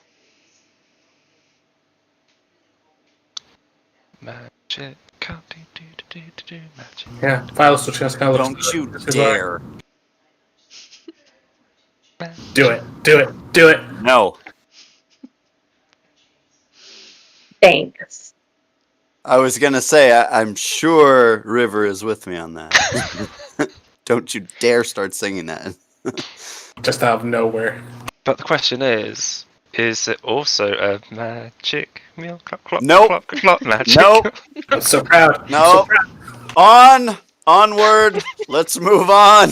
Which is funny We because are you're the bard. going I'm now. surprised you didn't go with this first try. Nope. I don't even have kids, and I've heard that enough. So All right. on. Okay, so. It's my ringtone on my mobile. What is wrong with you? Goodness. Oh, Alright, you have no idea. so the party is starting off on their journey. And it is a day and a half back to Darford. So you guys are gonna end up about there for the first night. So who wants to roll to see how the first day of travel went? And I will go ahead and get the travel. I can since You're driving. driving. Driving. During the travelling, I'm going to sort of nap. Oh, okay, that's the bar. I'm going to nap sort of throughout the day and then stand guard overnight.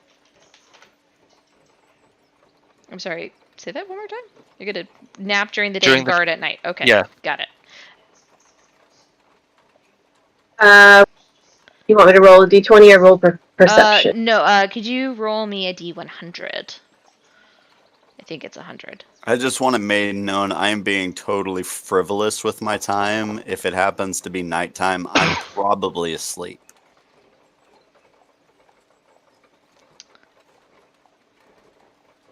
As you guys are heading out, a large group of pilgrims and other members of the cloth make their way past your cart. They make no attempt to block your path. and they're just a passing party going up towards the temple to help out after the attack that the temple had come under the day before. How many is there? It's probably a group of 15, ages varying from 55 to as young as maybe 16. Would we notice or see that being inside the cart? That would be what River sees. Okay. I mean, as you pass, if the tent or the covering on the wagon flaps open, you know, of course you would see Yeah, it. like we might catch a glimpse or see Yeah. some small voices, but the group riding in the cart probably wouldn't know. No. Okay. She's not going to make any big deal out of it, just kind of nod at them as she goes. Does she see anything like unusual about them, or they just look to be, you know, like they're not vampire protege in disguise going for round 2? It is daytime, which makes you have a little bit of a sense of reassurance. But as far They're all as caked you in can, sunscreen. as far as you can tell, they are members of the Temple of Light making their way up there to help clean and restore order. Bullshit. They No just reaction. got SPF 3000 on. All right. And the day closes, and you pull into the familiar campsite that you had stayed at on your way up. Who's going to be on watch for this evening? Definitely not me if I can help it. Nighttime, Yep. yeah. Like I said, during the nighttime, I'm on watch. I will go ahead and take the watch with them. Okay. Go ahead and roll perception for me. I'll assist him. Oh wait, never mind. You don't need to do that at this spot. This is a protected area set up by the temple. So those of you that are on watch tonight, just kind of keeping an eye out on the wagon and resting the mule, giving her some of her oats, and just kind of keeping an eye for any other travelers that may come in through the evening. It's a pretty quiet evening. You can either opt to not have 2 more sets of watch, or you can still have the normal amount of watch. But you, having spent the night here before, know that this is a protected space. And I assume Sparhawk would know that. Yeah. Even if we didn't. Yeah, Sparhawk, I mean, seeing the gnome's unease, as if anyone's going to be uneasy, it's going to be the gnome. Ah, how dare you? I dare, sir. I dare. In gnome, again, Sparhawk will reassure him. You can enjoy this last night of peace. This area is under protection. And in common, I just spout, "Oh, thank God!" River's I'll going to stand wake up watch either early. way. Sorry, go ahead. That's just that. Just Sparhawk adding that he's going to stand watch anyway.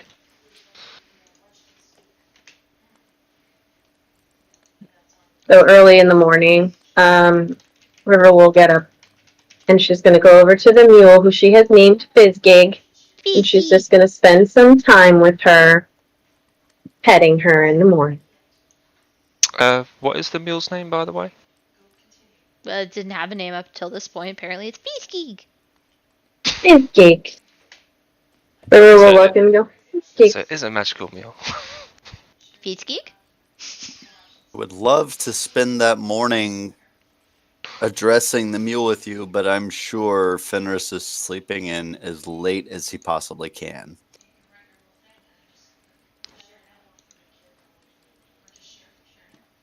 Because apparently he's a hobbit. Yeah, I'm a The gnome gnomes that are- makes a hobbit look productive.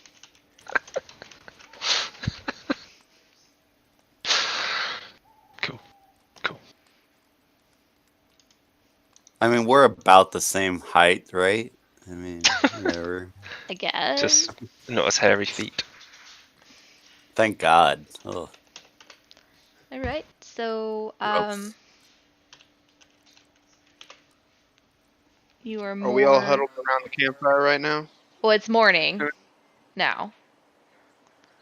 And you are all, Fizzgig is getting some lovin's from River, and you are all free to resume your traveling. River can keep being the driver, or somebody else can. There's enough room for 2 people to sit up front, if you so choose. I was Uh, figuring I was gonna be sitting up there with her, but I'm not gonna Um, drive. I'm just what- gonna be back in my blanket. My What blanket time of is it holy that we get power. underway?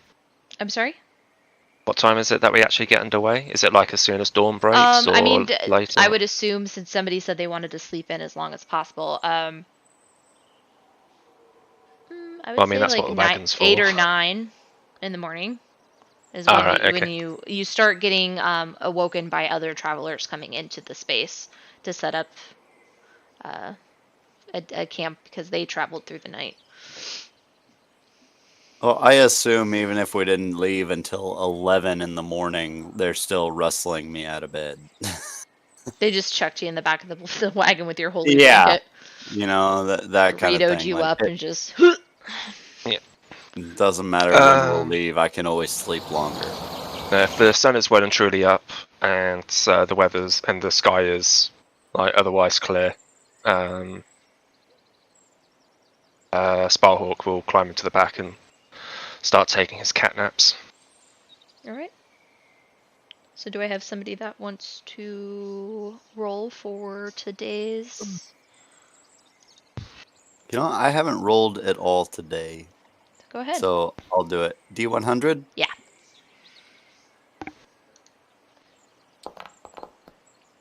Ew! What the hell? No more rolling for me. 16. Let me see what happens.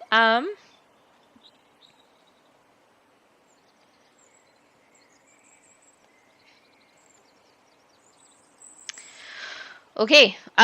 So as you are continuing towards Darford, there appears to have been some sort of skirmish along the main path. And as you approach, you see a overturned wagon off to the side of the main path, several bags strewn about. You can choose to proceed or to stop and investigate. Oops. What did I do? I did. Hold on. I don't know what happened.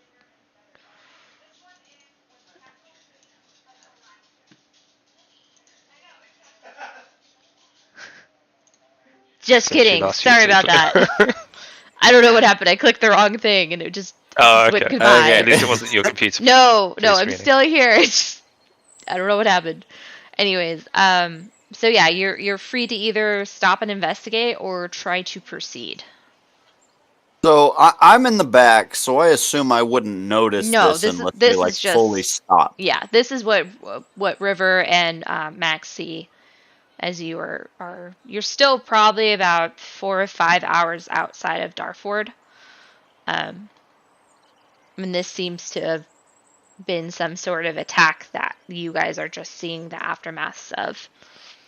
like how Max would be able to, I would figure, be able to tell, like how fresh is it? Like recently, like a couple hours old. I mean, just looking from the cart, it could be a few hours old.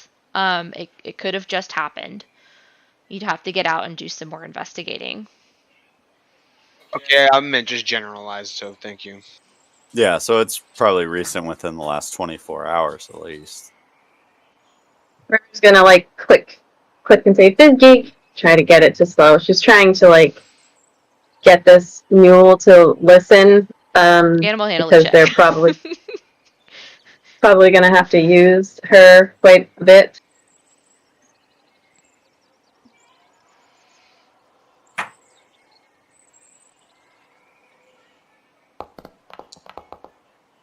So did the cart actually stop? Maybe with that roll. Yeah, Fizgig kind of sees some very lush-looking dandelions and a tuft of grass off to the side of the road there, and she starts pulling for it and stops and it begins to munch. And Well, close enough. Can you roll a d4, please? 1d4. That's how many of us die. Nope. All right. Some like Final Destination stuff right here. Oh no. Don't worry about it. So since I noticed that we stop, I want to poke my head out and just do I automatically just notice what's going on? You, as you poke your head out, you do notice kind of like a burnt smell in the air. And looking out to the side of the cart, you do see the other wagon that has been upturned off to the side of the road, and the bags and barrels that have been kind of strewn all over the place. It's a very easy thing to see looking out. Okay. I want to search for goodies. We can stop so I can search for goodies, right, guys? Maybe we all cautiously proceed here. I do believe that it is a good idea to stop so that we know what has occurred and can protect ourselves from it, but maybe hold off on looting. Phyllis will look around to see if there's any immediate danger. Keeping an eye out from the driver's seat there. And I'm going to stay like hidden in my blanket as much as I possibly can until I get the go ahead. He'll step out if need be, but he'll just kind of step out, start looking around, stay by the cart, see if there's any danger. Stay by which cart? Our cart. Okay. Tapping the blanket on the head as he picks himself up and goes past. As he hops out the back of the wagon, Sparrowhawk will have a damn good look around. Likewise, looking for any signs of danger or survivors, for that matter. Looking around, you don't see any individuals. For those of you that are trying to look through the goods, and I'm guessing that you're trying to look through goods at a distance. Is that right? Well, I'm not. That depends. No. Is it safe? I don't know. I guess you'll have to do some investigating in order to figure that out. Well, has anybody else done that? Has anybody else? Can I make a perception check to see if I see anything out of the ordinary? River's looking out of, she's not looking at the crash site or the attack site. She's looking out into the surrounding area to see if there's anything waiting for us to leave our guard down. Soft 20. From your distance, you don't see anything that looks out of the ordinary. Alright, if I just kind of look around, I think it's safe. I don't see any danger. And it'll just kind of slowly start to approach. May I do my ranginess? If it'll make a difference. I mean, if you'd like to. Just tell me what you're doing. Well, looking for any tracks and signs and seeing what happened. Go ahead. So, do you want perception or survival? Do perception for me.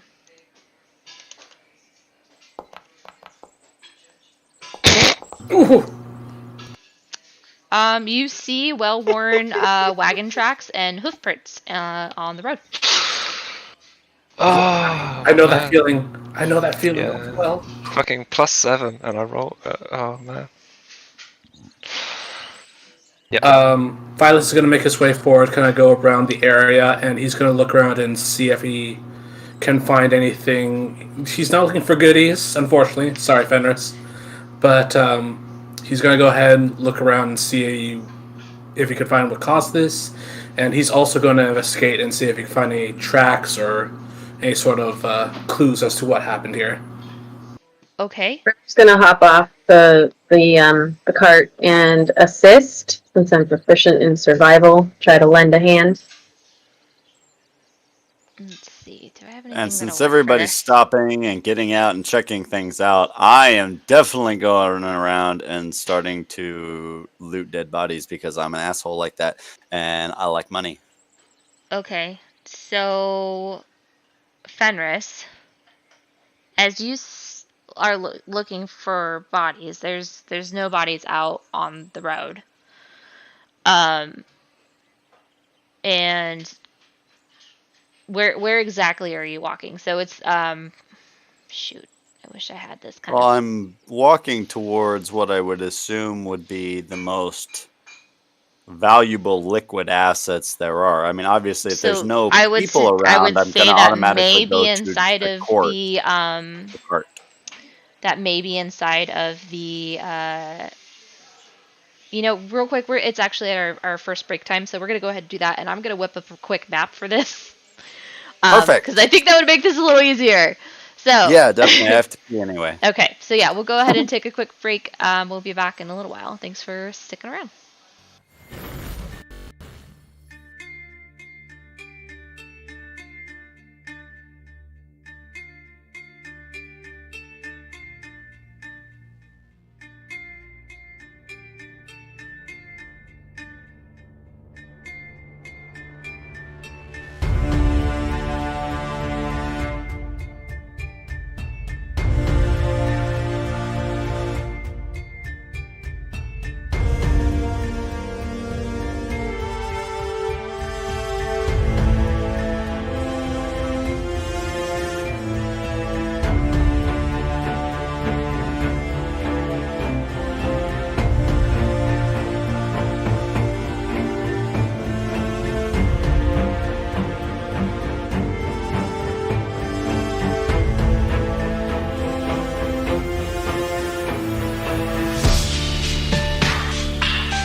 got the map.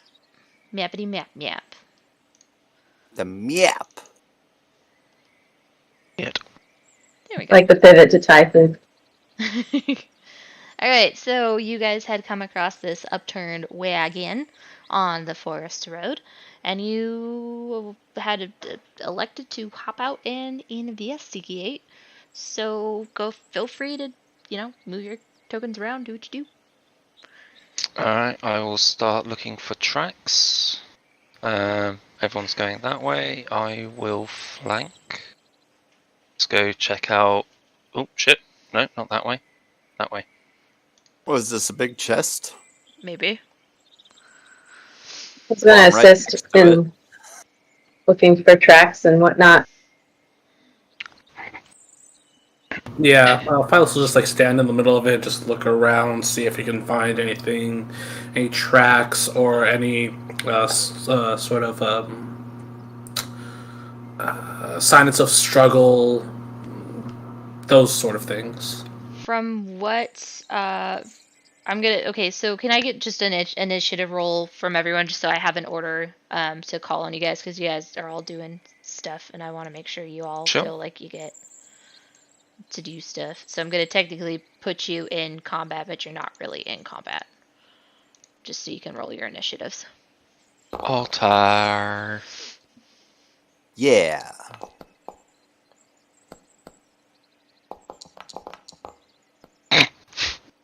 River, who was that? Who the hell was that? Who's got the red dice? Go home. All right.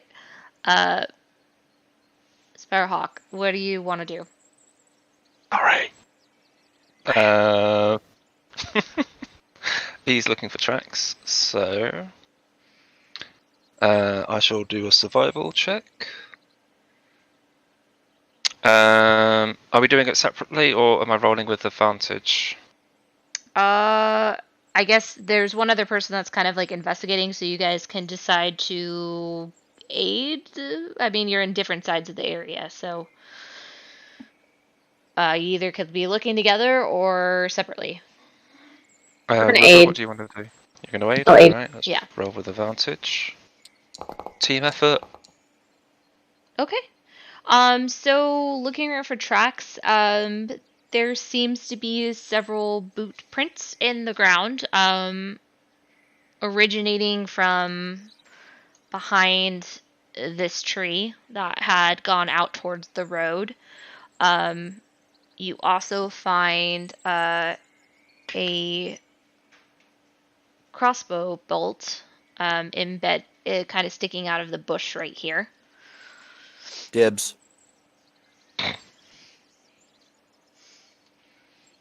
Okay. And then Fenris, what are you doing, sir? Oh, I'm looking for valuables. Okay. Are you looking in the wagon? Are you looking in the chest? That's a chest right there in front of me? Yes, it is. That was going to be the first thing I check. Okay.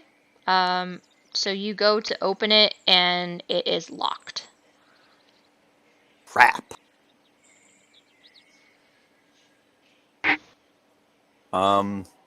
Is it too big to pick up and put in our cabin? Or in our cart? You probably could not pick it up by yourself. What is that, an anti-gnomish statement? Jesus. I mean, what's your base strength? I mean, you could go ahead, roll to see if you can pick it up. I'd love to see I want to this. say it's like 10. Yeah, go ahead and roll and see if you can pick it up. No. Ryan? I roll a strength check? Or what? Yeah. Or athletics? Nope. Strength. Strength. Straight strength. Straight strength. I was hoping for it. I was super. So Sorry. you go to pick I up pooped myself a this little bit. chest, and much to your surprise, it actually shifts. But when it shifts, you hear click. I stop moving. And okay, you just want to stop moving? I want to stop moving. Please don't make this worse. Oh, okay. If you're gonna stop I'm moving, gonna die, aren't I? I'm not gonna die, but you know. Do I hear this? It is a pretty loud ticking sound. Oh wait, so it's not just a click; it's like a tick, tick, tick, Yeah, tick, it's continuous thing. Yeah, it's increasing in speed, and this is Oh, then within- I definitely want to get away. I thought it was just a single audible click. do a dexterity saving throw for me. Okay. You guys have a rogue in the party now. Why don't you ask? Run away! What was that? A 1 and a nat 20. I know. What are the odds? Okay. So Well, let me. About 1 in 20. I was going to say 2 and 40, but yeah. So can't see. There we go. All right. So I need both Max and Phyllis to go ahead and roll dexterity saves at disadvantage. Don't move out of there. I moved away. My dexterity Yeah, made you're me fine. fast enough to get away. But I don't want people to just start moving because you're moving. Go ahead and roll dexterity at disadvantage because you were not immediately alert to the ticking sound, so an amount of time has passed before you were actually able to move. Where's the saving throws again? If you click on your token, they should appear to the top left. Under the saves category. Yeah.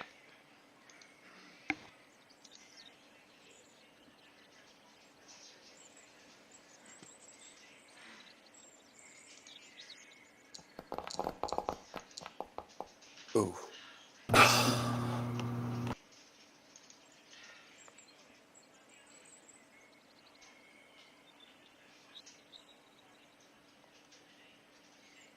Okay, so Maximus, you are just barely able to react in time to move out of the way of a barrage of darts that come flying out of this chest as it explodes open.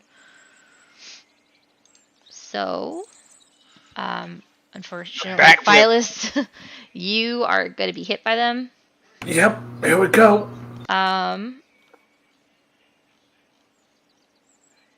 Let me get the stats on that. So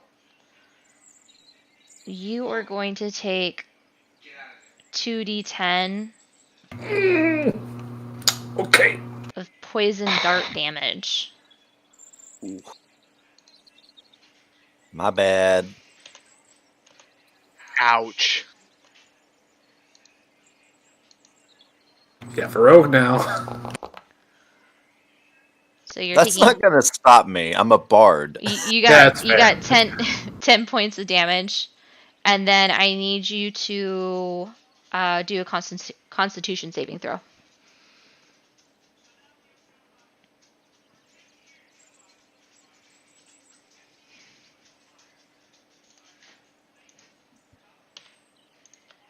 Normal, right? It's not a disadvantage or anything. No, not at disadvantage, just normal. Still bad. All right, so you are now poisoned for 1 hour. Okay.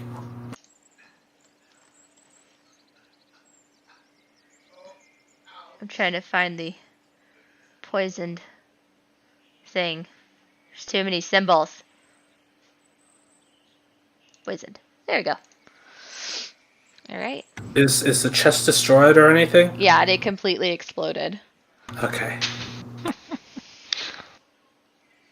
Where did you run to, Fenris? Based off of where I'm at, I would assume I would have ran like straight to where you were, but then ducked behind the cart there. I can imagine just kind of sees you, does that, gets sprayed by these things, just like, ow. Feels sick, looks at you, and very lightly just takes his umbrella and just bonks you on the head.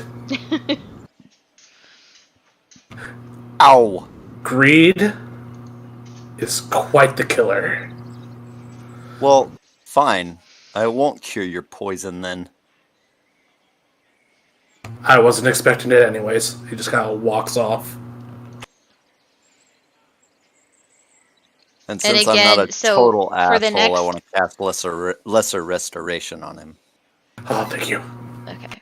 I was gonna say for the next hour you would have been disadvantaged on attacks and abilities, but That'd be really bad. yeah. Now I'll use lesser restoration. Thank you. That's a 2nd level spell. You caused this. I was You gonna caused say it. you owe me, but it's kind of my fault. Yeah, I would say it was your fault. My bad. Anyways, what else? What else? The rest of you wants to do? He's Phyllis is just as he's kind of walking off, still searching. Like, next time, just ask me, and I will help you open things. I'd rather not get shot. Well, open the rest of this crap then, man. I got friggin' debts to pay. Well, if you find something that's locked, let me know. Okay. And he'll continue to look around. With the commotion and everything, Sparhawk had already drawn his blades ready for battle in case it was an ambush. Same. You did not. Oh goodness, the game is chugging right now. Sorry, guys. You did not see anyone approaching. No wrestling, no nothing. Nothing. It seems to have been a trap that was laid and has since, for the time being at least, been forgotten about, or the people that laid it had already procured their prey. I'll check the crossbow. I'll sheath my blades and go check out the crossbow bolt that I saw in the bush. Okay. I'll study it for any clues. It looks like a regular crossbow bolt that you could buy at any blacksmith shop. Okay. No, I will continue I'll come up searching to him them. and say, "Oh, perfect! I needed another one of those," and I'll grab it from him and put it into my quiver of bolts. Okay.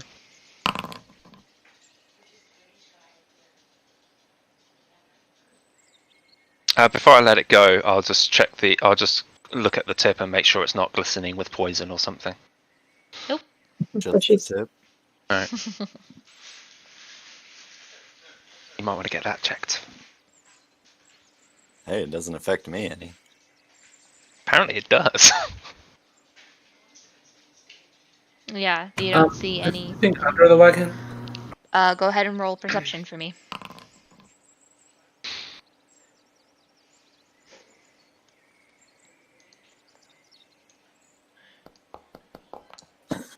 Oh, fat boy.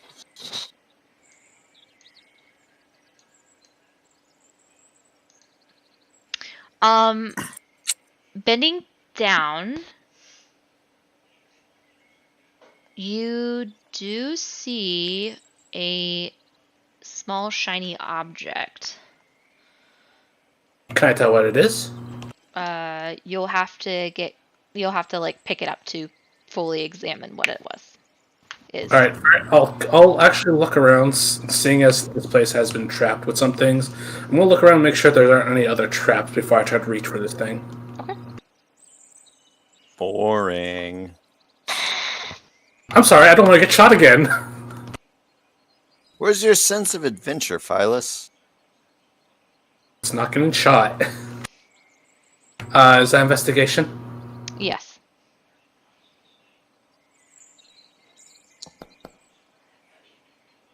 Uh, 21.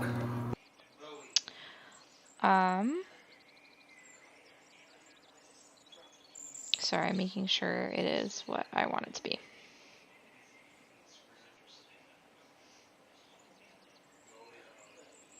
It appears to be a rather shiny and well cared for pipe. Okay. Seeing that there doesn't seem to be any traps or anything, and looks okay, he's gonna go ahead and reach for it and pull it out. Yeah, it's a very nice pipe. Poison. So, like a smoking pipe or like a channeling pipe? Smoking pipe. Okay. I don't have the picture on Foundry, but I can show you on the camera real quick if it picks it up. Okay. Kind of looks over. Does it look magical in any way, or just really fancy? It looks really fancy. I mean, just by looking at it, it looks fancy. All right, he's just gonna dust it off. And I'm typing it up for you real quick, and I'll. Okay, no problem. And he's just gonna kind of shrug and kind of stick it in his pocket.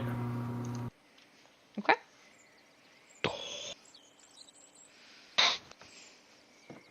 Good enough for his ass, good enough for your face. The doggos. You're muted, by the way. Yes, you are muted. Me? No. Oh, No, the dog hit my mute button. They're not cumbersome at all. It's okay. As they're Having fighting right behind me. yeah. Having a damn good Schnarge fest. Oh goodness. Anyways, so upon further investigation, you are not able to find any other remnants or anything that catches your attention. Could I, even though it's exploded, is there anything I noticed about what was either in the chest or about the chest that might have something, or any like scraps of paper or anything? No, it would appear that the chest itself was purely a trap.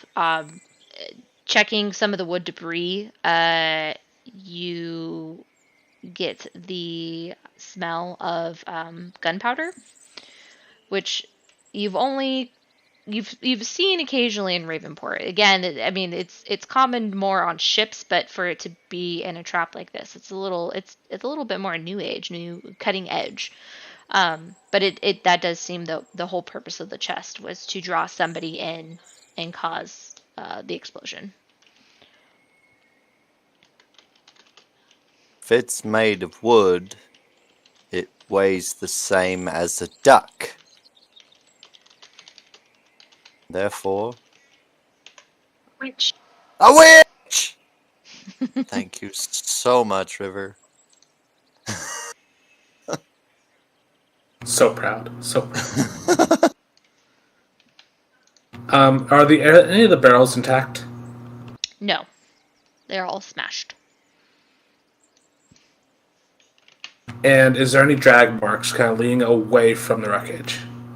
There is no drag marks leading away from the wreckage. Only footsteps? Yes, leading towards it. So there's footsteps leading towards it, but not away from it? Not from what Sparehawk was able to determine. Could I see if I find any footprints leading away from the wreckage? Sure. New investigation check? Mm-hmm. Alright, so in other words, the footsteps come from where I am towards the wreckage. Yep. Right, but not And back nobody again. has really looked over on that side, per yeah. se. I'm sure I wouldn't notice or care anyway. So from what you can see, there are no heavy imprints of footsteps leading away from it. It's possible that whatever they did, they then, or whoever they nabbed, they just threw on a cart and took away, because there are cart tracks and hoof prints along this whole area, and it goes right next to it, so that could definitely be a possibility. So do I see like cart tracks leading away then? There are cart tracks going in both directions on this path. It is a well-used path. So it'd be hard to tell. Okay. All right. Behind this bush that I'm at, are there signs of people lying in wait? I mean, you do find remnants of like tobacco product leftovers, some rolling papers and such, but nothing that's score! leaving real information about who it was or anything like that. I will study the tobacco remnants. Other than the papers, because I already took those. No, it's like the You're leftovers. nowhere near me. And you are nowhere near him. Phooey. But I want to quickly, but carefully, study the tobacco remnants and familiarize myself with the smell. Okay. Give him a good old sniff Can investigation. I take a look back at our cart just to make sure nobody's messing with it? Yeah, the cart's still there. Nobody's messed with the cart yet. Good girl, good gig. As you inhale, actually some of the tobacco goes up your nostril, and you begin to kind of gag and Fuck this game. yeah. I'll look over and be like, are you okay, brother Sparrow? Went down the wrong hole. She's gonna laugh. Well, I'm not going to forget that smell anytime soon. But what you could at this point taste, because it didn't just stay in your nose. yes. I know. Brings a new meaning to the term victory cigarettes, right? Oh, Yeah. River's face. And I'm actually gonna say, could you roll a Constitution 1d4? save or something? Yeah, So I don't Constitution throw save, up? please. Yeah, because I was gonna say, I'm like, this can go one of two ways. Yeah, old tobacco's pretty freaking bad. Fucking hell. These rolls are the ones I was having combat So last yeah, I'll give you a choice. Do you want to throw up or keep it in? Oh, I'm throwing up. Okay. All right. So Like, no. okay? Yeah, you're this fine is- with it. This Okay. is going everywhere. Yeah, you proceed to begin vomiting all around you, and some of it does end up on your shirt. Oh, come on. With a little bit of She's that. just gonna stand there, put her hands on her hips, and just watch. Like, And Phyllis, I went ahead and put the smoking pipe in your inventory. I'll look at River. I'll look at Sparhawk. I'll look at River. I'll look at Sparhawk and just kind of. After puking his guts out, Okay, Sparhawk, and I prestidigitate his clothes clean. Oh, okay. You're just taking care of everyone right now. Jeez. That's what I do, being the captain of the party. Sparhawk nods his thanks to the gnome before leaning over and sort of like putting thumb against each nostril in turn and trying to get rid of as much of the stank as possible. The after throw up Bernie nose sensation smell. So lovely. River's just gonna watch and stare at him the entire time, like on purpose to make him feel uncomfortable. He afterwards he stands up. He sort of straightens himself up, looks himself down. Needlessly, sort of does this because it's already been prestigious anyway. But he's just kind of like checking himself over anyway, just to make sure. You need a little bit of wash off there. Wash off. Yeah, no, wash you off a little bit. Wash off and wash on. Sorry. I think I need to rinse my mouth out, but that's about it. Okay. the good gnome took care of everything else. All right. Sorry, not much I can do about for the mouth or sinuses. I feel like that might be a little bit of an invasion. No, thank you for your assistance. I just give him a wink. He looks confused. I mean, that would be par for the course with this gnome, so hey. River's gonna look at Maximus and say, Captain, it appears to be all clear for the time being. You said it. All All right. right. But I still think we should stay on our toes for sure. Okay. So, you all are able to make it back to Darford. And you're at the gate, so you can either choose to try, and it's about 5 in the afternoon at this point. You can either choose to stay in Darford for the evening or try to press on. While we're traveling, I want to try to teach Bizgig how to stop, like when I tell her to. All right. Go ahead and do some animal handling. Like, do 3 animal handling checks for me, because this would have been on your way still to Darford. I'm assuming you would have done this.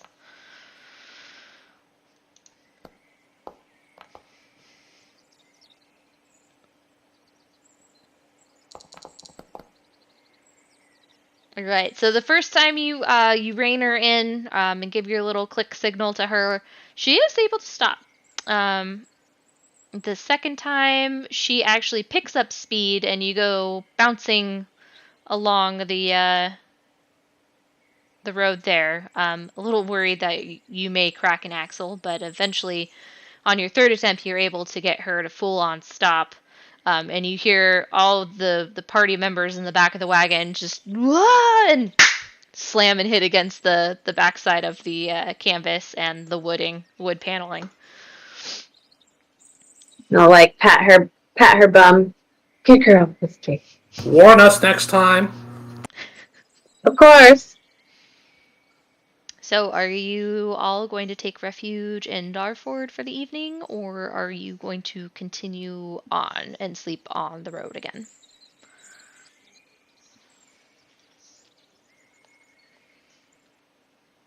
I was gonna say we won't have to pay for room and board here, will we? Can't remember. Well, the ship is here. Yeah, it is here. So yeah, we don't have to pay for room and board.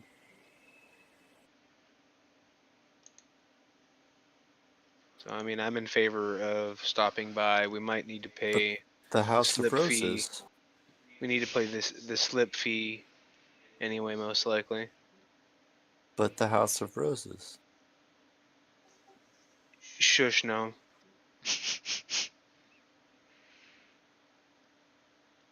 Adults are talking. Roses. So, consensus.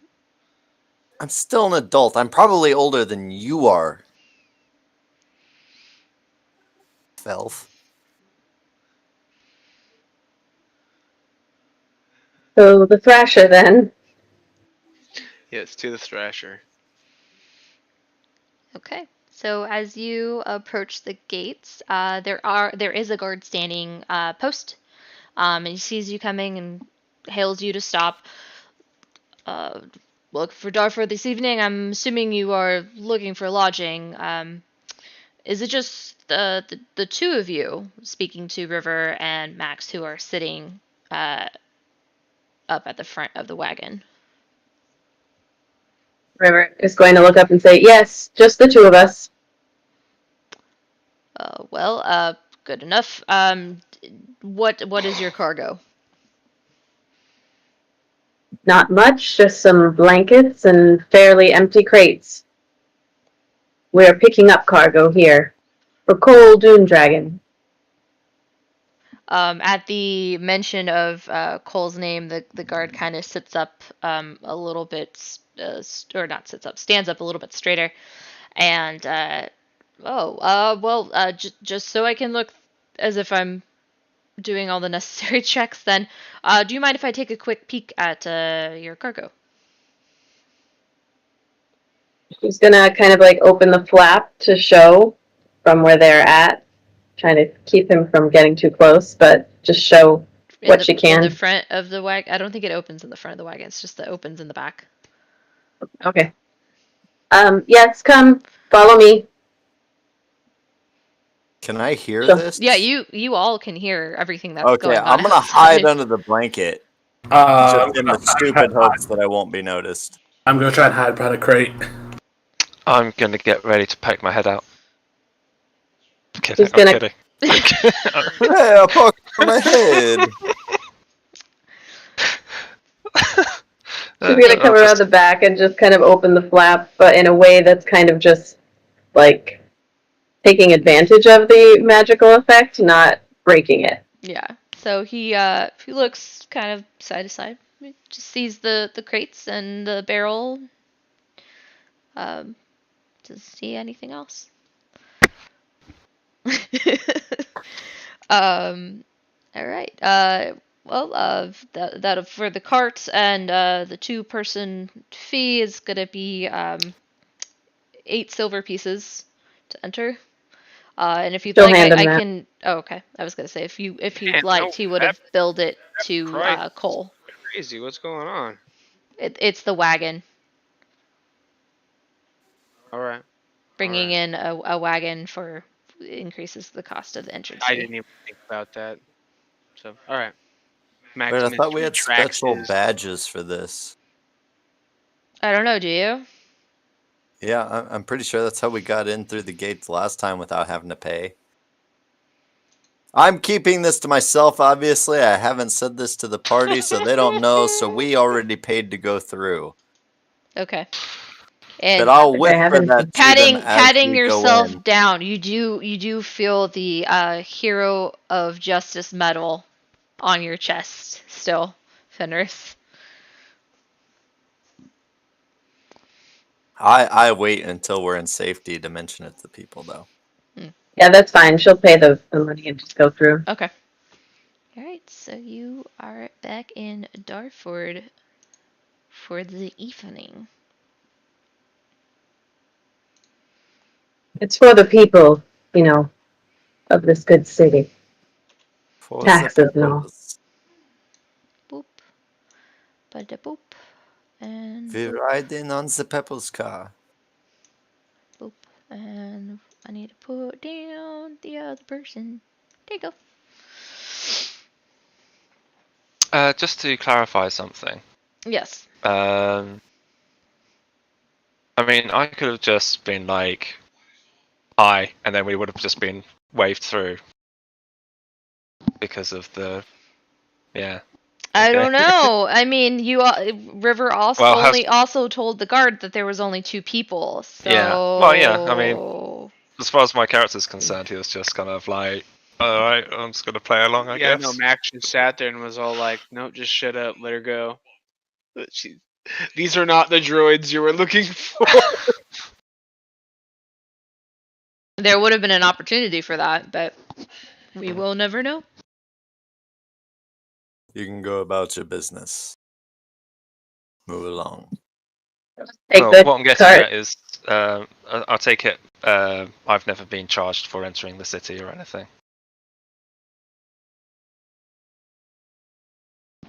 I'll take the cart straight to the Thrasher through the city.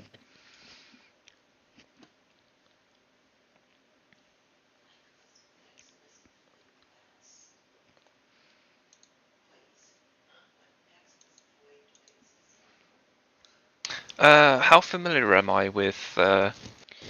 You've Dartford. been here like a few times to help pick up supplies, but you have never been here like on your own. Okay. It's always been like with the company of other members. You did you know, this is also pretty close to Papel, which is the pixie city that you've or town that you've spent time in. So you know of it, but it was kind of more like you guys are supposed to be here doing like some menial tasks, and you kind of snuck out and went into the forest instead. Okay. All right. Anything else any of you would like to do before it is too late? You were saying it's like It was like 5:30? 6-ish now o'clock when you guys were rolling in. See, somebody didn't go back to the Thrasher.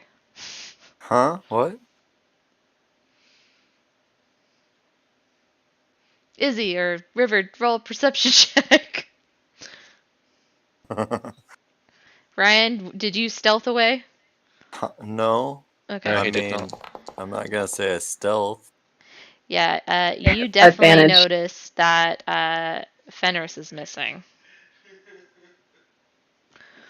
I notice him missing, or I notice him leaving. You noticed that he did not make it back to the ship. Like he had hopped out of the cart at some point on your way back to the Thrasher, which you know that you passed in front of the House of Roses. Would I have seen him since I'm in the cart as well? Anyone that was in the car would have seen. Do you care if they saw you, Ryan? He didn't sneak out. I definitely wasn't being sneaky. Okay, so about yeah, it. So yeah, you would have seen him hop out. I'm gonna hop out with. Good man. So we arrive at the Thrasher with 2 less people, but so River is like undoing all the stuff for Bizgig, and then goes around the back, pokes her head in, and only sees Brother Sparrow. Sparrowhawk. Sparrow. Barhawk. Sparhawk. It's Sparrow. You can start calling him Sparrow if you want, but I'm just saying it is Sparhawk. She already did. So she she looks back and she sees only the one in there, and then she's gonna just Not peek even a peek name out. used there. Just the one. Sorry. That dude that No. came with us. She's What's gonna his lean back part? out and say, "Captain, I believe Fenris has returned to the House of Roses," and then just head back over to the mule. He doesn't have anything that's worth anything on him, does he? Other than, I mean, I guess that's a subjective question. Perhaps I don't know how familiar the ladies at the house are with the things he has on him. I don't know. This is uncomfortable. I'm about to put my foot up his ass.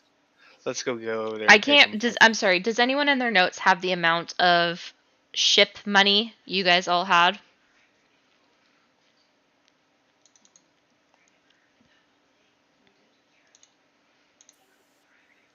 Would Check that if I be? had that.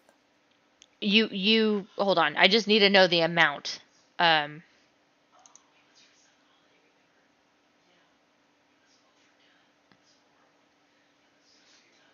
That you guys had in ship fund.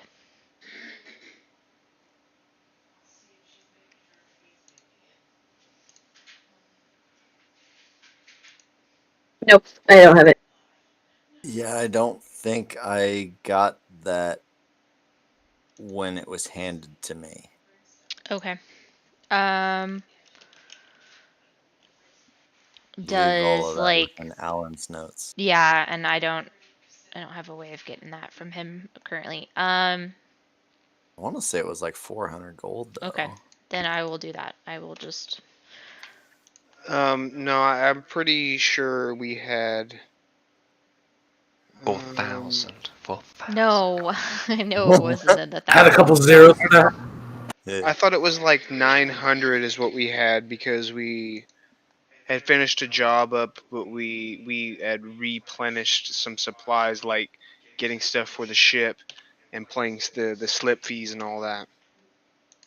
And you Thinking guys of the had right only campaign, paid bud? slip fees for like 2 days, so you guys are over what you had said you were gonna stay. So they'll be Well, incurring interest on that. So Ryan, check your inventory for the pixie bag of holding, Uh-huh. and that's what you that's stuff you have with you. All it does is just give me So you have to a click on the description.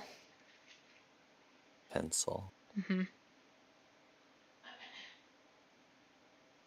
So instead of clicking on the actual name, Oh, go to okay. Details. yep. Yeah, there are 900 gold in there, and the plant stone. And that you've had that on your person since you had left the House of Roses last time because you were sleeping with it and they weren't able to take it from you. Mm-hmm. Just so you know. So River is going to say, I do believe that he is in charge of the ship's money.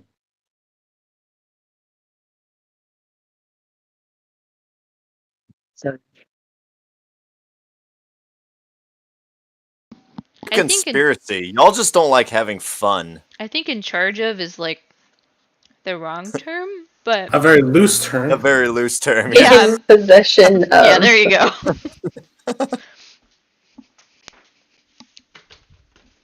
Well, we know where to find him, so we should probably go. Unless you want me to stay.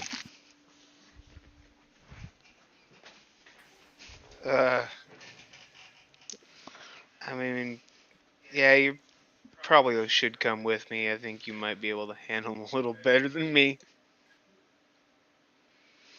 Really? I'll do my best.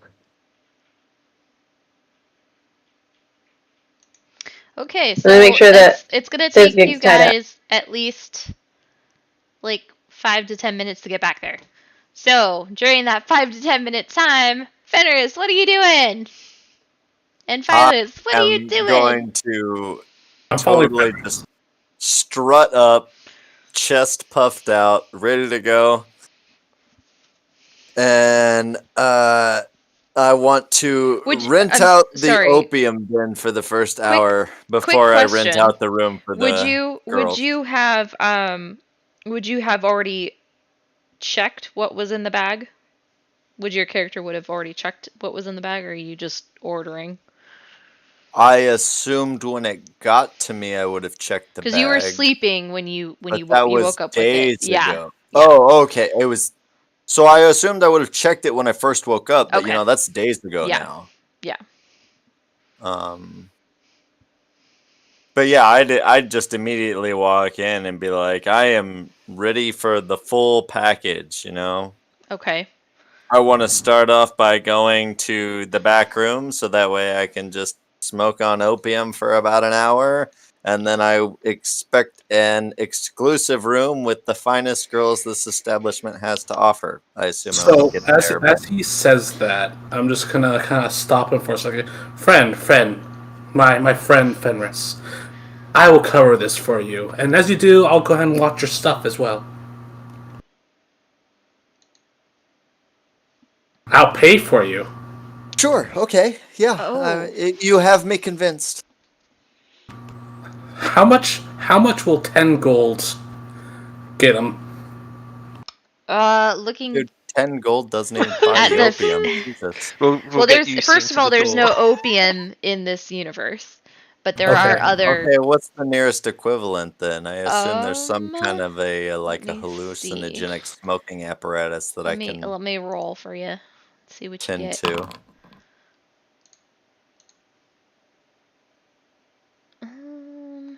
I rolled as you. That's. Oops. Whatever. Stinglewort. I would assume I know what their finest herb that they have in house is. Yeah. So they have goji leaves. Yeah, there we go. And I want to be just like laying down on this plush bed while some beautiful half dwarf, half elf Well, comes over and like I do puts the have to pipe in my say, mouth and lights it for me. I do have to say though, that somebody else is paying for you, and he's paying before you get any of this. So the 10 gold, the tiefling kind of like looks at Fenris and looks at Phyllis, and since he's paying, well, we could definitely set him up with some goji leaves, but that definitely does not get him an entire room and being privately waited on. We'll get to that eventually. For now, I just want to get him started, and once that comes around, we'll go ahead and get that paid. And I Actually, turn I'm sorry, to I'm the changing it. lovely You tiefling. ordered Angel's Trumpet. Excuse me. Okay. And I turn to the tiefling that's running the counter and I say, "Have I ever not paid a debt that was due?" Well, you paying things is a loose term, but I mean, the dragon Hey, did get what was owed to him eventually. still earned that. It was done as it was done. It's not my fault that I haven't done the job yet to pay for said services, but said services have always been paid for.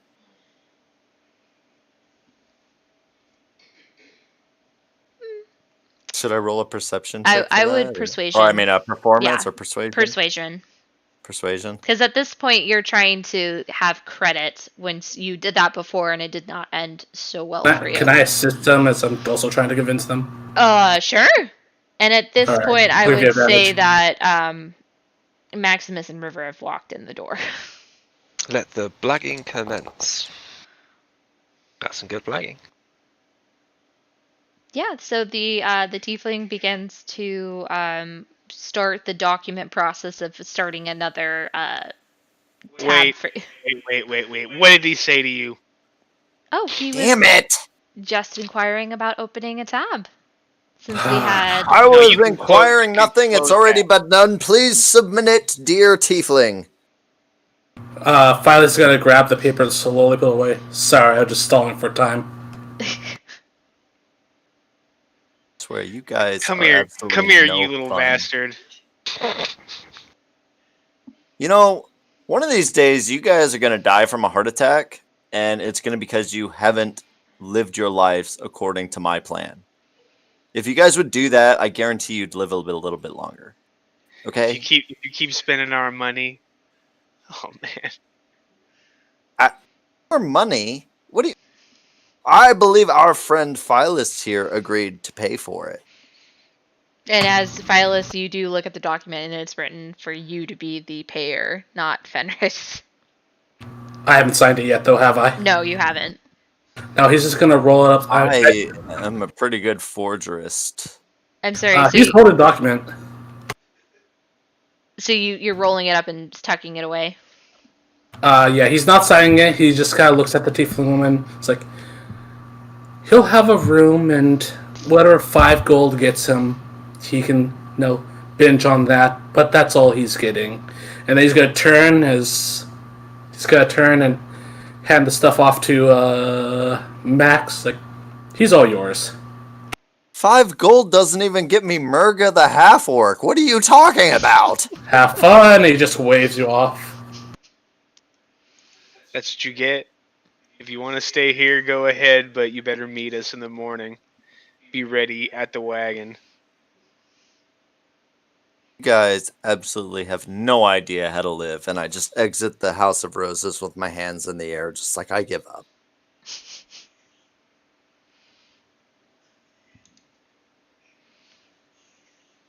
Okay. Files will just turn to River and Max. You're welcome. Just kind of walk out. Yeah, good save. He still has the pixie bag of holding, right? Oh no, I handed it off to them. Oh, What? He did say he handed it off. okay. Did I Max- hand off the bag of holding to be able to make that happen? You gave it to him. You were all in agreement with his plan. Last time I checked, I didn't get anything, so why would I hand it off? You'd already had. You were like, yeah, sure, Max okay. would put him in a headlock and take that stuff from him. That is not Do necessary. you want to try to fight it? I I will no, sit. I don't see how I could. Okay. I love the look baby is giving us right now.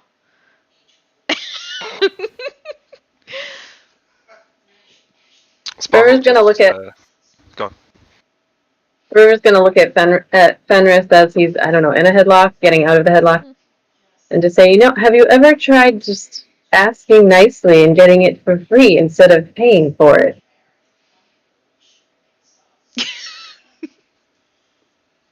Wait, what? I don't understand. Instead of paying for the companionship, which is very expensive, there are people who will provide it to you for free. Have you ever asked? Like Murga the half-orc? No, I think I'm okay, thanks. Outside of the House of Rosie. Outside. Why would I do it outside of the House of Roses? Have you used their beds? Their beds are amazing. I have, yeah. Yeah. Nope, you're right. I'm just saying. I'm just saying that next time you should take one of those little pretty muscle boys and take them into a room, That might be a good idea for you, River. Have you I have ever... lived here for a very long time, and I do indeed know how to have fun. So thank you. Oh, do you? You've really lived here, have you? Yes, I have. Mm-hmm. Mm-hmm. And I just kind of give her a little squint and a nod, and I keep going back to the Thrasher. While all that exchange is going on, Sparhawk quietly says asks Phyllis, like, do I even want to know what this is all about? No, probably better just not asking. I don't even think Okay. Phyllis knows what this is really all about. No, not really. Not really. He knows you spend a lot of money and that they get mad at you for it, so that's enough for him. You have to have money to spend it, that's all I'm saying. On the way back to the Thrasher, Max is gonna ask Phyllis, be like, "Yeah, you got some good intuition, man, to catch him in the act and know how to defend." I'm not a detective for nothing. Yeah, nice. What's a detective?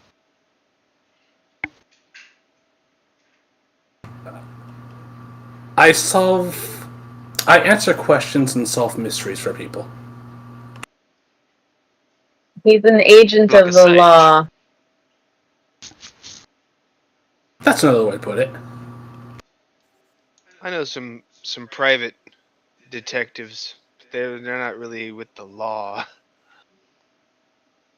Yeah, I'm a private investigator too. That's what I was trying to do at the House of Roses, thank you. Oh, you. Looks at you, kind of shakes his head and just keeps on walking. I really don't blame you. Sparhawk is obviously lost at this conversation. Like, he has no fucking clue what is going on at all. But he's just like, okay, and then just continues silently walking along with you guys. Moral of this story is just don't let the little guy into that building, or we'll all be in debt. Y'all's didn't go in debt last time I went in there. That's all I'm saying. I've never. We're told not to go into that building, so I have no idea. Wait, what? Even Phyllis kind of turns to that one. Who told you not to go into that building? That person sounds like an asshole. That would be my mother and my father. and our entire order for that matter. Oof. That's a big oof. You get the impression that you should probably choose your next words carefully. I slowly pull my boots out of my mouth and I keep walking towards the thrasher. River's gonna turn to Brother Sparrow, and she's gonna say, "Well, as I said, you can get it for free, so I don't blame your parents for telling you not to go in there. I will admit, sometimes you just need a little release, but for the most part, just head up the road to the nearby tavern, and you don't have to spend a dime, other than for some watery ale." Exactly. Watery ale. Pfft. It's a joke. We could just have some nightmare ale on the ship. I'm pretty sure I polished that off already. I'm pretty sure you did, but you know. Wait, Nightmare Ale? What? Yeah, if we have some left, you'll have to try it. It's great stuff. I don't trust you. He looks at Max and River. He's telling the truth. What? Stuff tastes great, Yes. man, but whoo-wee, the hangover, dude. So as you are getting closer to the dock, you do see the small, portly dock master huffing and puffing his way over to you. Captain Maximus, I presume. Yes, I'm afraid to tell you, but your slip fee. You only had requested the slip for a few days. Has gone past that. I must have you settle the debts and let me know how much longer you plan on keeping it docked here. Wait, how long were we gone? At least 4 days. Okay, yeah, 4 days is what And I you was guys thinking. I paid guess that for, is more like, than a couple.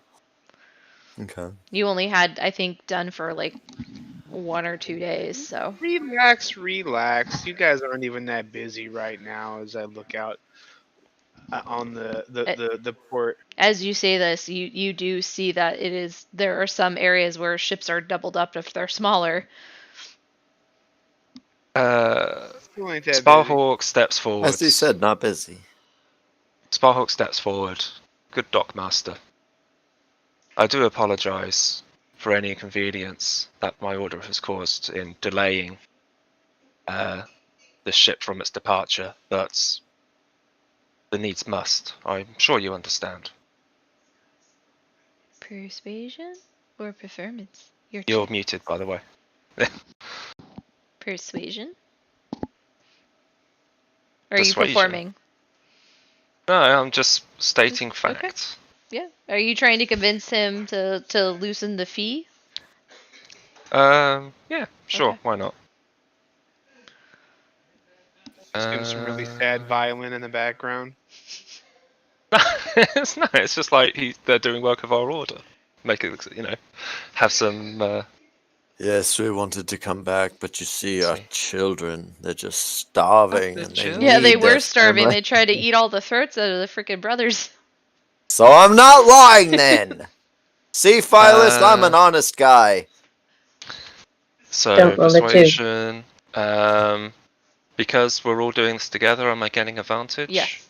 Well, are you? Yeah, that's fine. You have nothing on persuasion?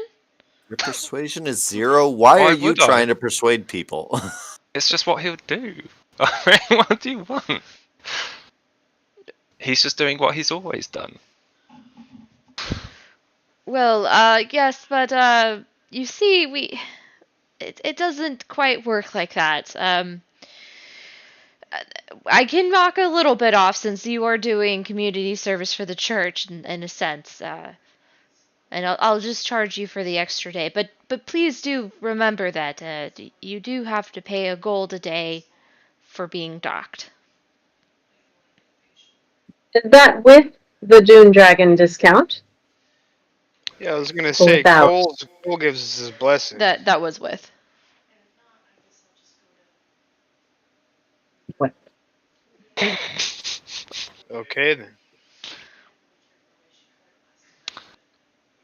I don't have access to the ship funds, Ash. I know. Who? So- Oh, did you take it from him? Well, you're supposed to. Phyllis gave him the pixie Okay. bag of holding, So right? let me give it back. I have to take it out of your inventory and actually Yeah. transfer. There you go. It's in your inventory now. Which Fenris is going to be bitter about, by the way. If anybody actually cares. He can, yeah, but he can eat it. I cannot speak for the days that you already owe, but I will cover you for the days from this point up until our business is concluded.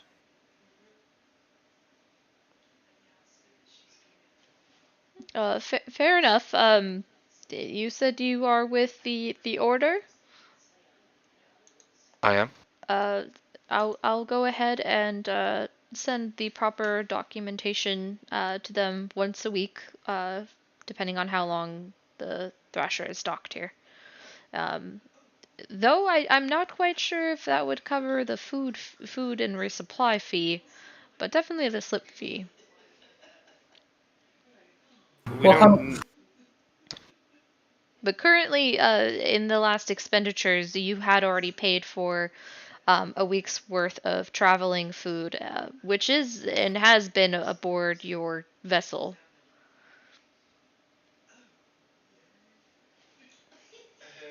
I mean, correct me if I'm wrong, but I would assume that food would be pretty cheap. Yeah, I wrong in it was thinking already that? paid for. You guys had paid for that up front before.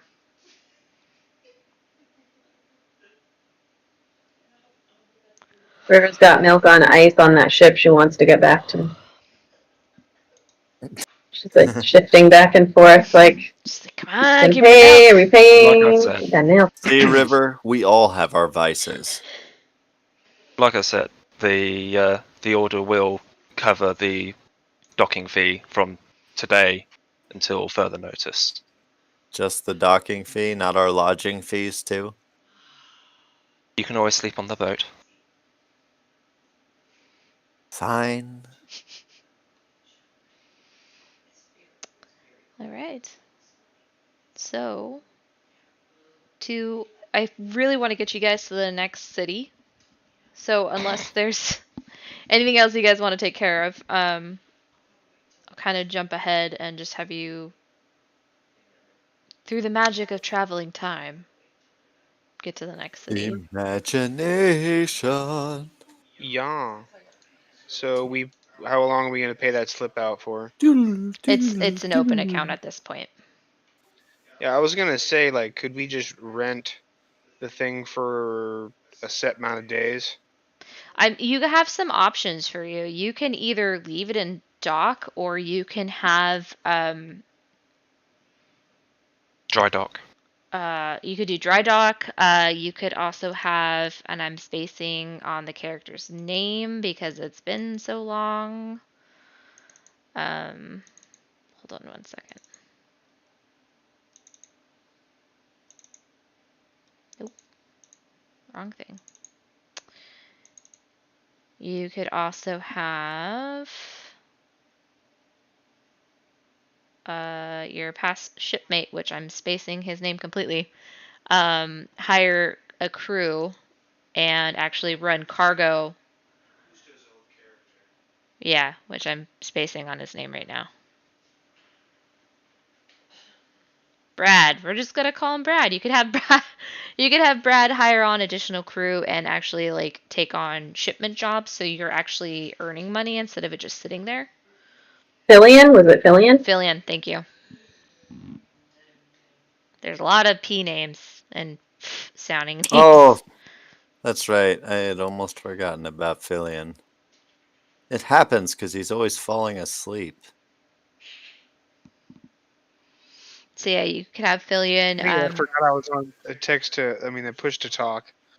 You could have him hire a crew and take care of being your invested interest on the ship and having it move cargo. He was already navigating. Yep. Player question. Yes. Is Filion just supposed to be like the ship's XO, really? I guess at this point, yeah. It's like Yeah, Navigator he Presley was or the something. navigator. Yeah. Please tell me at least somebody got that reference. Yas. XO Presley has the bridge. Anyways, I'll go ahead and do some reading for you guys then. So yeah, so you have about 5-ish days left of travel, which, because you're on the main road, goes exceptionally well. Yeah. Yeah. All right. So as you are approaching the southern tip of Narcissus, the landscape leading to Dustguard is devoid of anything that could be considered a village or a town. Instead, the landscape has been left to the wilds. It's dotted. What's up? Question. Yes. Would I be able to recognize this as a place to be able to collect fine smoking herbs?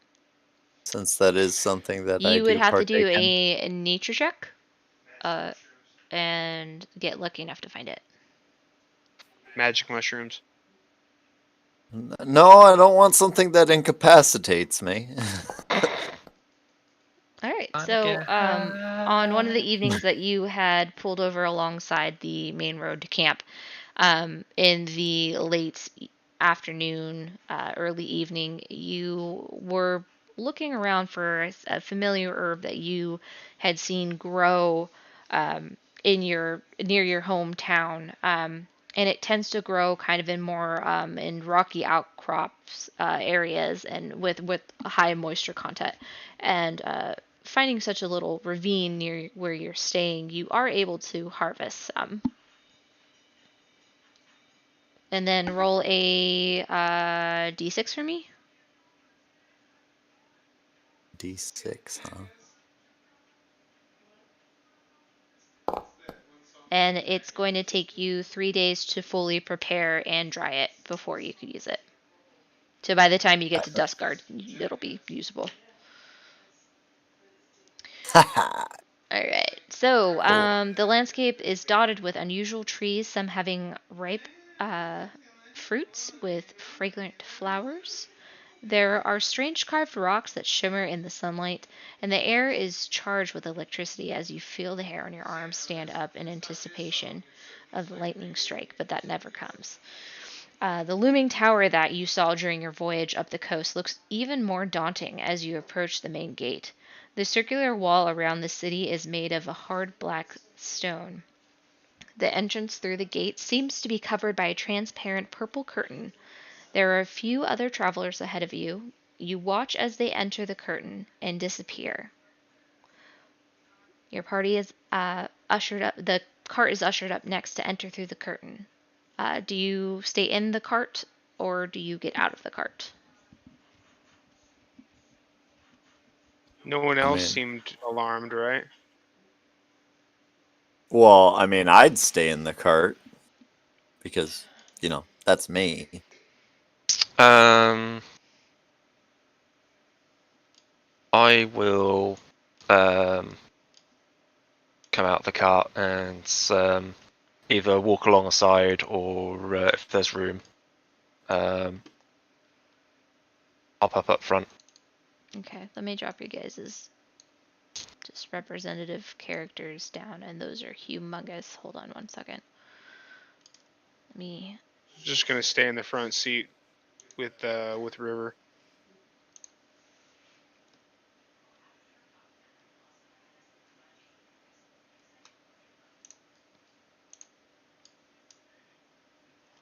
Okay.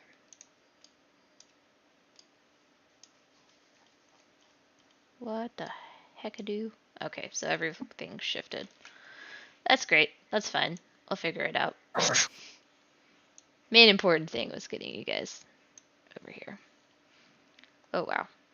It's moving way further than it needed to.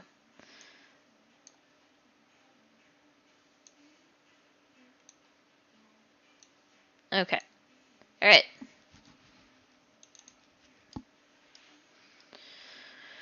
So, you're leaving the car outside, or are you just going in with it and mule and tow? Are there stables? There seems to be an area where other people have parked their carts and have housed their animals, but there are no attendants to be seen. Have I ever been to Dustguard? You have not been to Dustguard.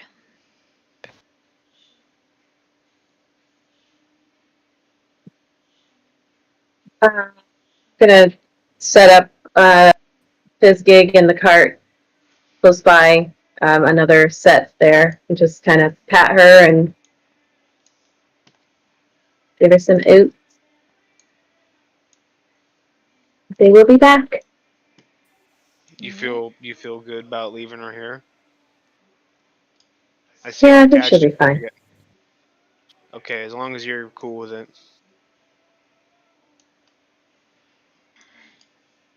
I'm not sure that's a good idea, but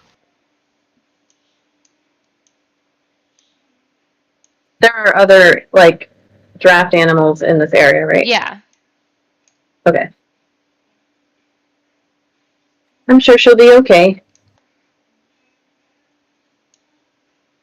We don't want to tie her off. Yeah, I'll disconnect her from the cart and have her, like, set up a little bit separate from where the cart is. So if she needed to get away, she could get away. But Okay. So that is not a problem. And as soon as you tie her up, there is a bag of oats that appears in front of the animal. In front of Fizzgig. oh, tells well, you. there you go. Magic meal. That's cool. Clop, clop, clop, clop. Alright. So Fizzgig being seen to, the only logical option left is to either choose to enter the city or stay outside. Entrez-vous. I'm gonna enter last. I'll flank whoever's bleeding. How are you going to be last when I'm hanging on to your coattail behind you? I'm gonna pull her tail up in front of her. So, like, am I swinging on it? Is that what's happening? Just like, hey, hey, hey! So it's like a big bushy tail, so it just comes out in the front. She's like, after you. Oh, thank you so much. Alright. So once the party enters through the curtain, a blazing alarm begins to sound, and out through one of the towers, two women in long black and purple robes appear. Okay, this is the welcome I was waiting for. Hold it, you don't look like students, says the taller of the two. Definitely not students, says the shorter.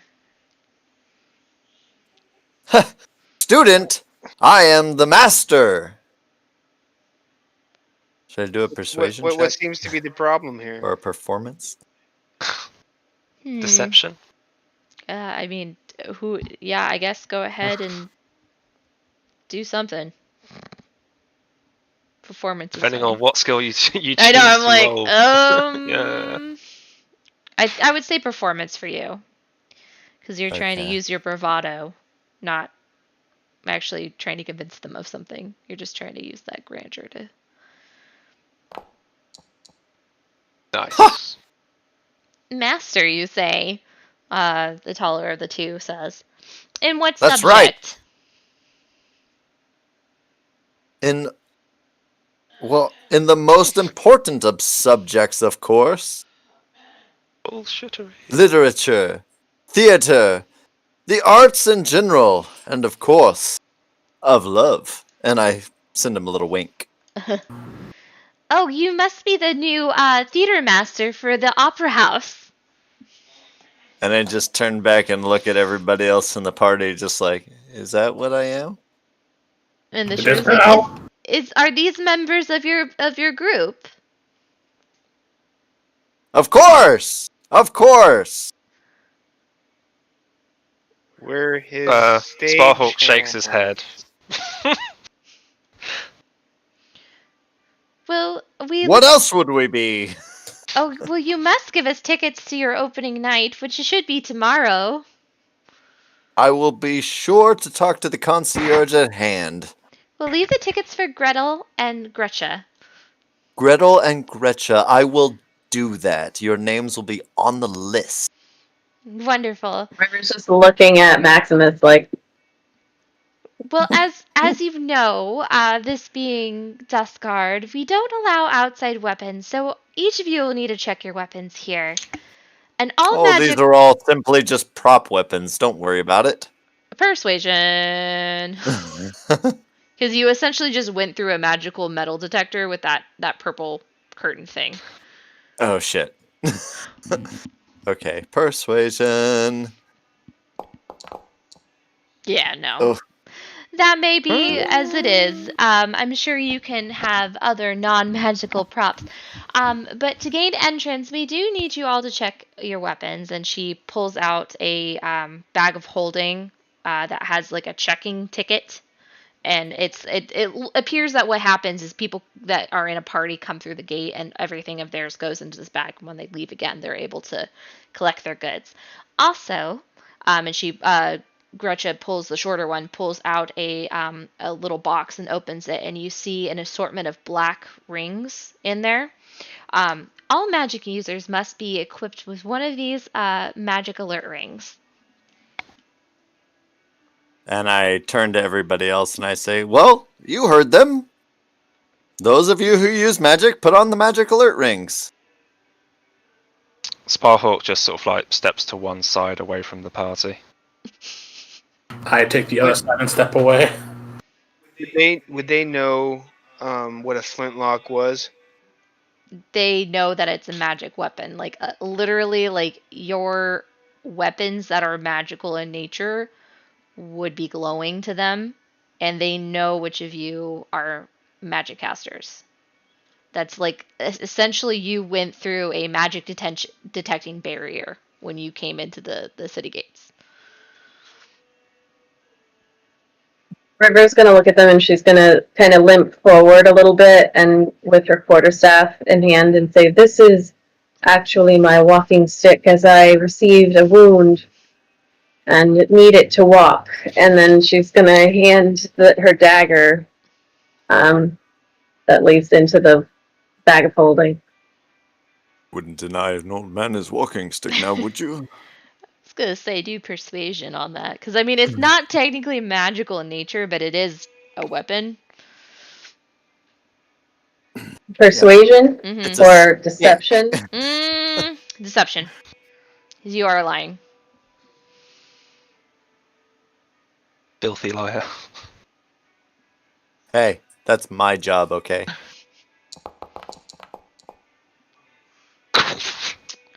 Ouch. Well, and Gretchen waves her hand and she produces a more like sturdy, like kind of like crutch for you to use. Well, this should do you better in the city. Thank you. And then she's gonna put her quarterstaff in there and take a ring. Now, question. Shillelagh is transmuting your quarterstaff into a specific type of weapon. Could you not do that with the crutch? I could, but I don't know what this ring's gonna do. Fair.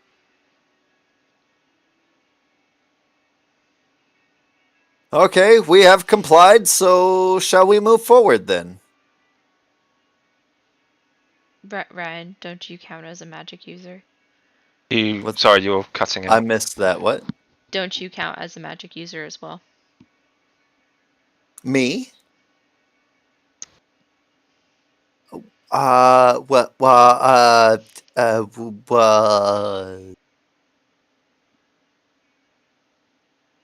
Well, technically, yeah. So take a ring. And I kind of just stick my hand out with my eyes closed and turned away, just like, okay, put it on. And they go ahead and slip it on, and it immediately shrinks down to the perfect gnomish size. No, this is not perfect. There's nothing perfect about this. You have robbed me of my true ability, and that is to bring joy to the lives of others. Now, we didn't rob you completely. That all this does is alerts the Black Skull Guard if anyone casts magic and tells them the nature of this spell. You're still able to use magic inside the city gates. It's just nothing that would cause harm to another person. Then why am I even wearing this ring? None of my magic harm. Well, it also alerts us if you're attacked as well, so it's a dual-sided tool. Well, aren't you just so generous? Now, we'll go over the remainder of the rules of the city. There's no magic or lethal duels allowed that are not sanctioned by the school. If you buy magical items or enchantments on the black market, you do so at your own risk, as these are items made by students, and they don't always function as planned. And all visitors to the Etagoni Academy of Wizards must have an appointment before seeing the dean, and students are never allowed outside of Duskguard without a letter of written permission. And then Maximus, I'm assuming you would have also taken a ring. Yeah. Yeah. Alright, so she tears off the checkout ticket number and kind of indicates that she wants to hand it to one of you. And I'll swipe it with a bitter look on my face. River's gonna try to swipe it first. Alright, sleight of hand checks, contested. Let's see who gets it first. I was gonna say, I'm assume she's got a way higher roll than I do. We'll see. Let's see here. Sleight of hand. Oh, actually, my sleight of hand is pretty high. But yeah, that's River not gets a very it. high roll. River definitely gets that first. Oh, we had the same sleight of hand bonus. I'm surprised. Okay. Tuck it away. Yes. Sparhawk addresses the two guards. I am more than happy to wear the ring. However, I cannot give up a symbol of my faith. Weapons are my religion. Doing so, he'll draw the sword and sort of present it to the blade so they can actually see for themselves what it is. Are you still visibly wearing your other symbol? Because you got one with your stuff originally. Yeah. Well, yeah. I mean, because it's the emblem of my order, so it would be on display anyway. So you're wearing one, and you're showing them the sword as one. No, I'm because the sword is glowing, so they know it's magical. Okay. Right. Yeah. The holy symbol wouldn't be glowing. Yep. But they know it's. I was just trying to see, like, if you technically have a backup for a symbol of your faith. Oh, I see what you mean. Yeah. Yeah. So yeah, but regardless, so he's there. He's presenting them. He's showing them the blade. If you want to go ahead and do persuasion, see if they'll let you get by with it. Again, this is fact. I know it's fact, but this is the rules of the city. It's either you give up your stuff or you convince them out of it. Nope. All right, guess I'm waiting outside. Well, there is another thing we can do, but it does hurt a little bit more. Are you willing? What is it? let's just say we'll put the blade someplace that's not easy to pull out unless you leave the city again. Please tell me your That's- name's not Peggy. It's Greta and Gretchen. They just told you that. Thank you so much.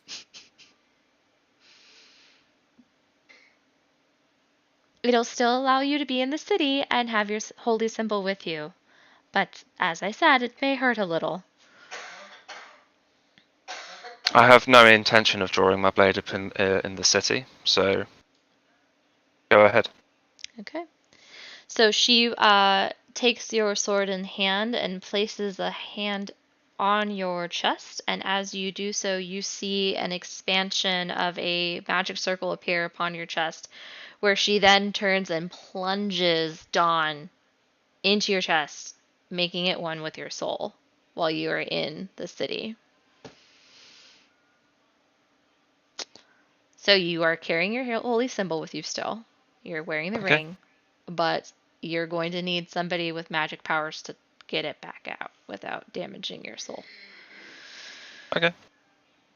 And He looks sort of like, at first, obviously, he looks quite uncomfortable with it, but then kind of like, it gives you a nice warm feeling to have something that's been touched by Athos inside of you. thank you. This Max- fucked up, man. We Max- should have just stayed at the House of Roses.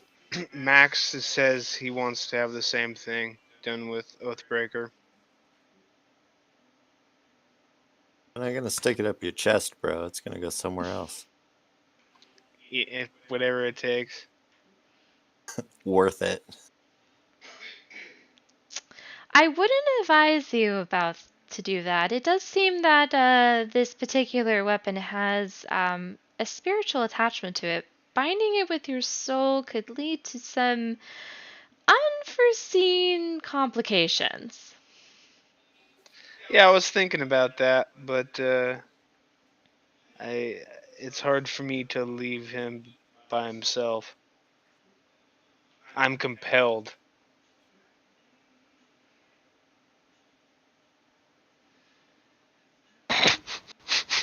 I'm like, there's no percent dice on this. I'm like, how am I gonna do this? This could be very interesting. Yeah. She's gonna turn to him and say, Captain, I feel as though what they're saying is you could perhaps lose yourself. This magic is unknown and it might do more damage to you than you're planning. Do you think Oathbreaker could just sit in the bag for it just doesn't seem prudent. It's It- just gonna be rough on me, but I guess I could try. Sparhawk will add to the voice of reason and say, I imagine it could be something along the lines of possession. 2 souls in one body. That's what I fear too. Chaos DM over here is like, secretly do it! Do it! Yeah. I trust Oathbreaker more than both of you, but we've been through some stuff together, so. But I'll take your guys' word on it. And we haven't, mon capitan? Okay. You ain't seen the stuff we seen, man. Alright. I'll tell my pistol I'll see him later. Fine. I was getting sick of you anyways. I could have used a little break from you. Shush! I didn't take you out the holster. Oh, you took the whole belt off. Okay. Good to know. I didn't want to hear him get all snappy with me. That's a sassy weapon. Can I just say that? Alright, so I believe everyone... Phyllis, did you also step away from the group, or did you comply with I stepped everybody? away from the group. I'm gonna Okay. do my own check. Okay. He'll give up his stuff. He'll give up everything except his umbrella.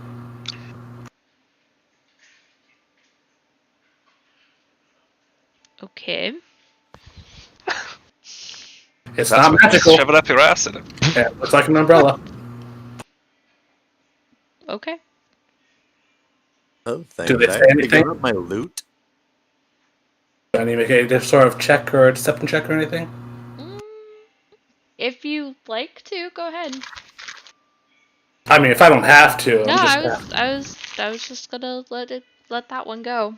We'll see what happens. Yeah, I'll make a deception check if I have to. We'll see what happens. Anyways, so finally relinquishing all of your items to the back holding for you to check out upon leaving. Some of you having new added additions to your souls walking the streets. You enter a rather hustling, bustling town center. The streets are bustling with students going from shop to shop. You hear a collection of laughter. Looking over, you see a man brandishing a wand conducting a quintuplet of frogs who are singing quite an unusual song. The smell of sweet, sticky, finger licking sweet intoxications fill the air, drawing your attention to a woman crafting fluffy, cloud-like confections in various shapes. You look over to the looming tower that is ever present in the center of the city. Turning to each Wait. other, what's up? How come that asshole gets a wand and we had to give up all of our stuff? It was are you asking who are you asking?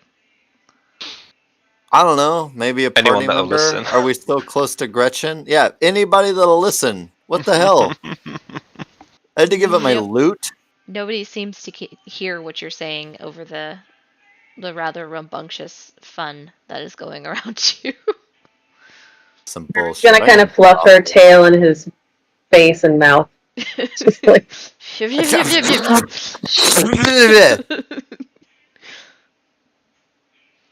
I need a pub. Hairball. Okay. I can agree with you on this one. Okay, so It's probably things um, that were made and for the purposes of inside of here rather than brought in. all right. So if you look around, you see some like an outdoor patio seated area with some students drinking rather interesting looking bubbly drinks and beverages. That is right here. Because you said you guys are looking for like beverages, right? Said I was looking for a brothel. Oh, Well, we should probably get lodging, I would assume. the school. And Even students need love. That's what their professors are for. We should probably get That's it. lodging. Since it's getting closer. so to the right end of near the the main gate, there is a rather strange shelf hanging in place of a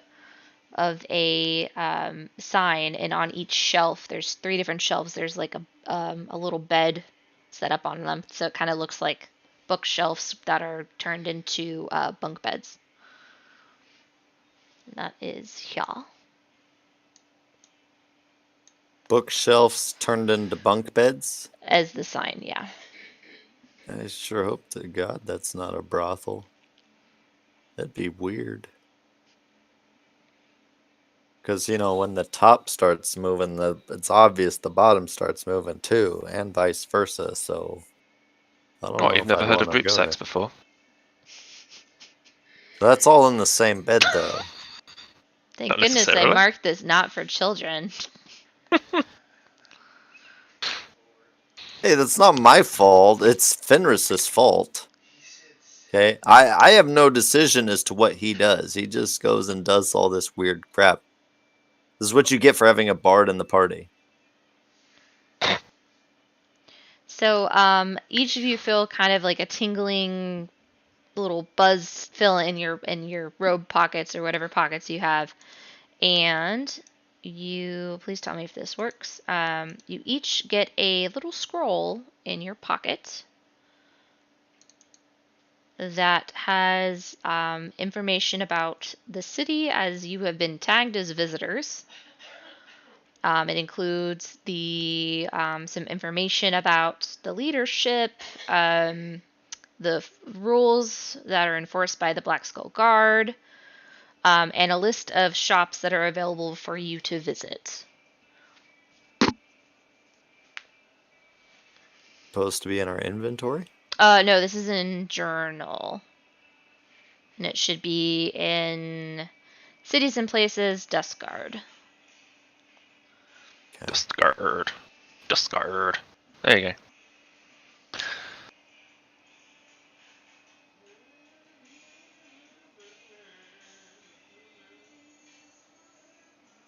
But we are getting close to our wrap-up time, so I'm going to say that we can just pick this. I think this would be a good spot to pick us back up the next time we play. As you have entered a new city and there's plenty of fun and interesting things to explore, as well as finding the true descendant who you have been tasked to find. So for now, Yes. we will bid you all adieu and see you next time. Have a good night.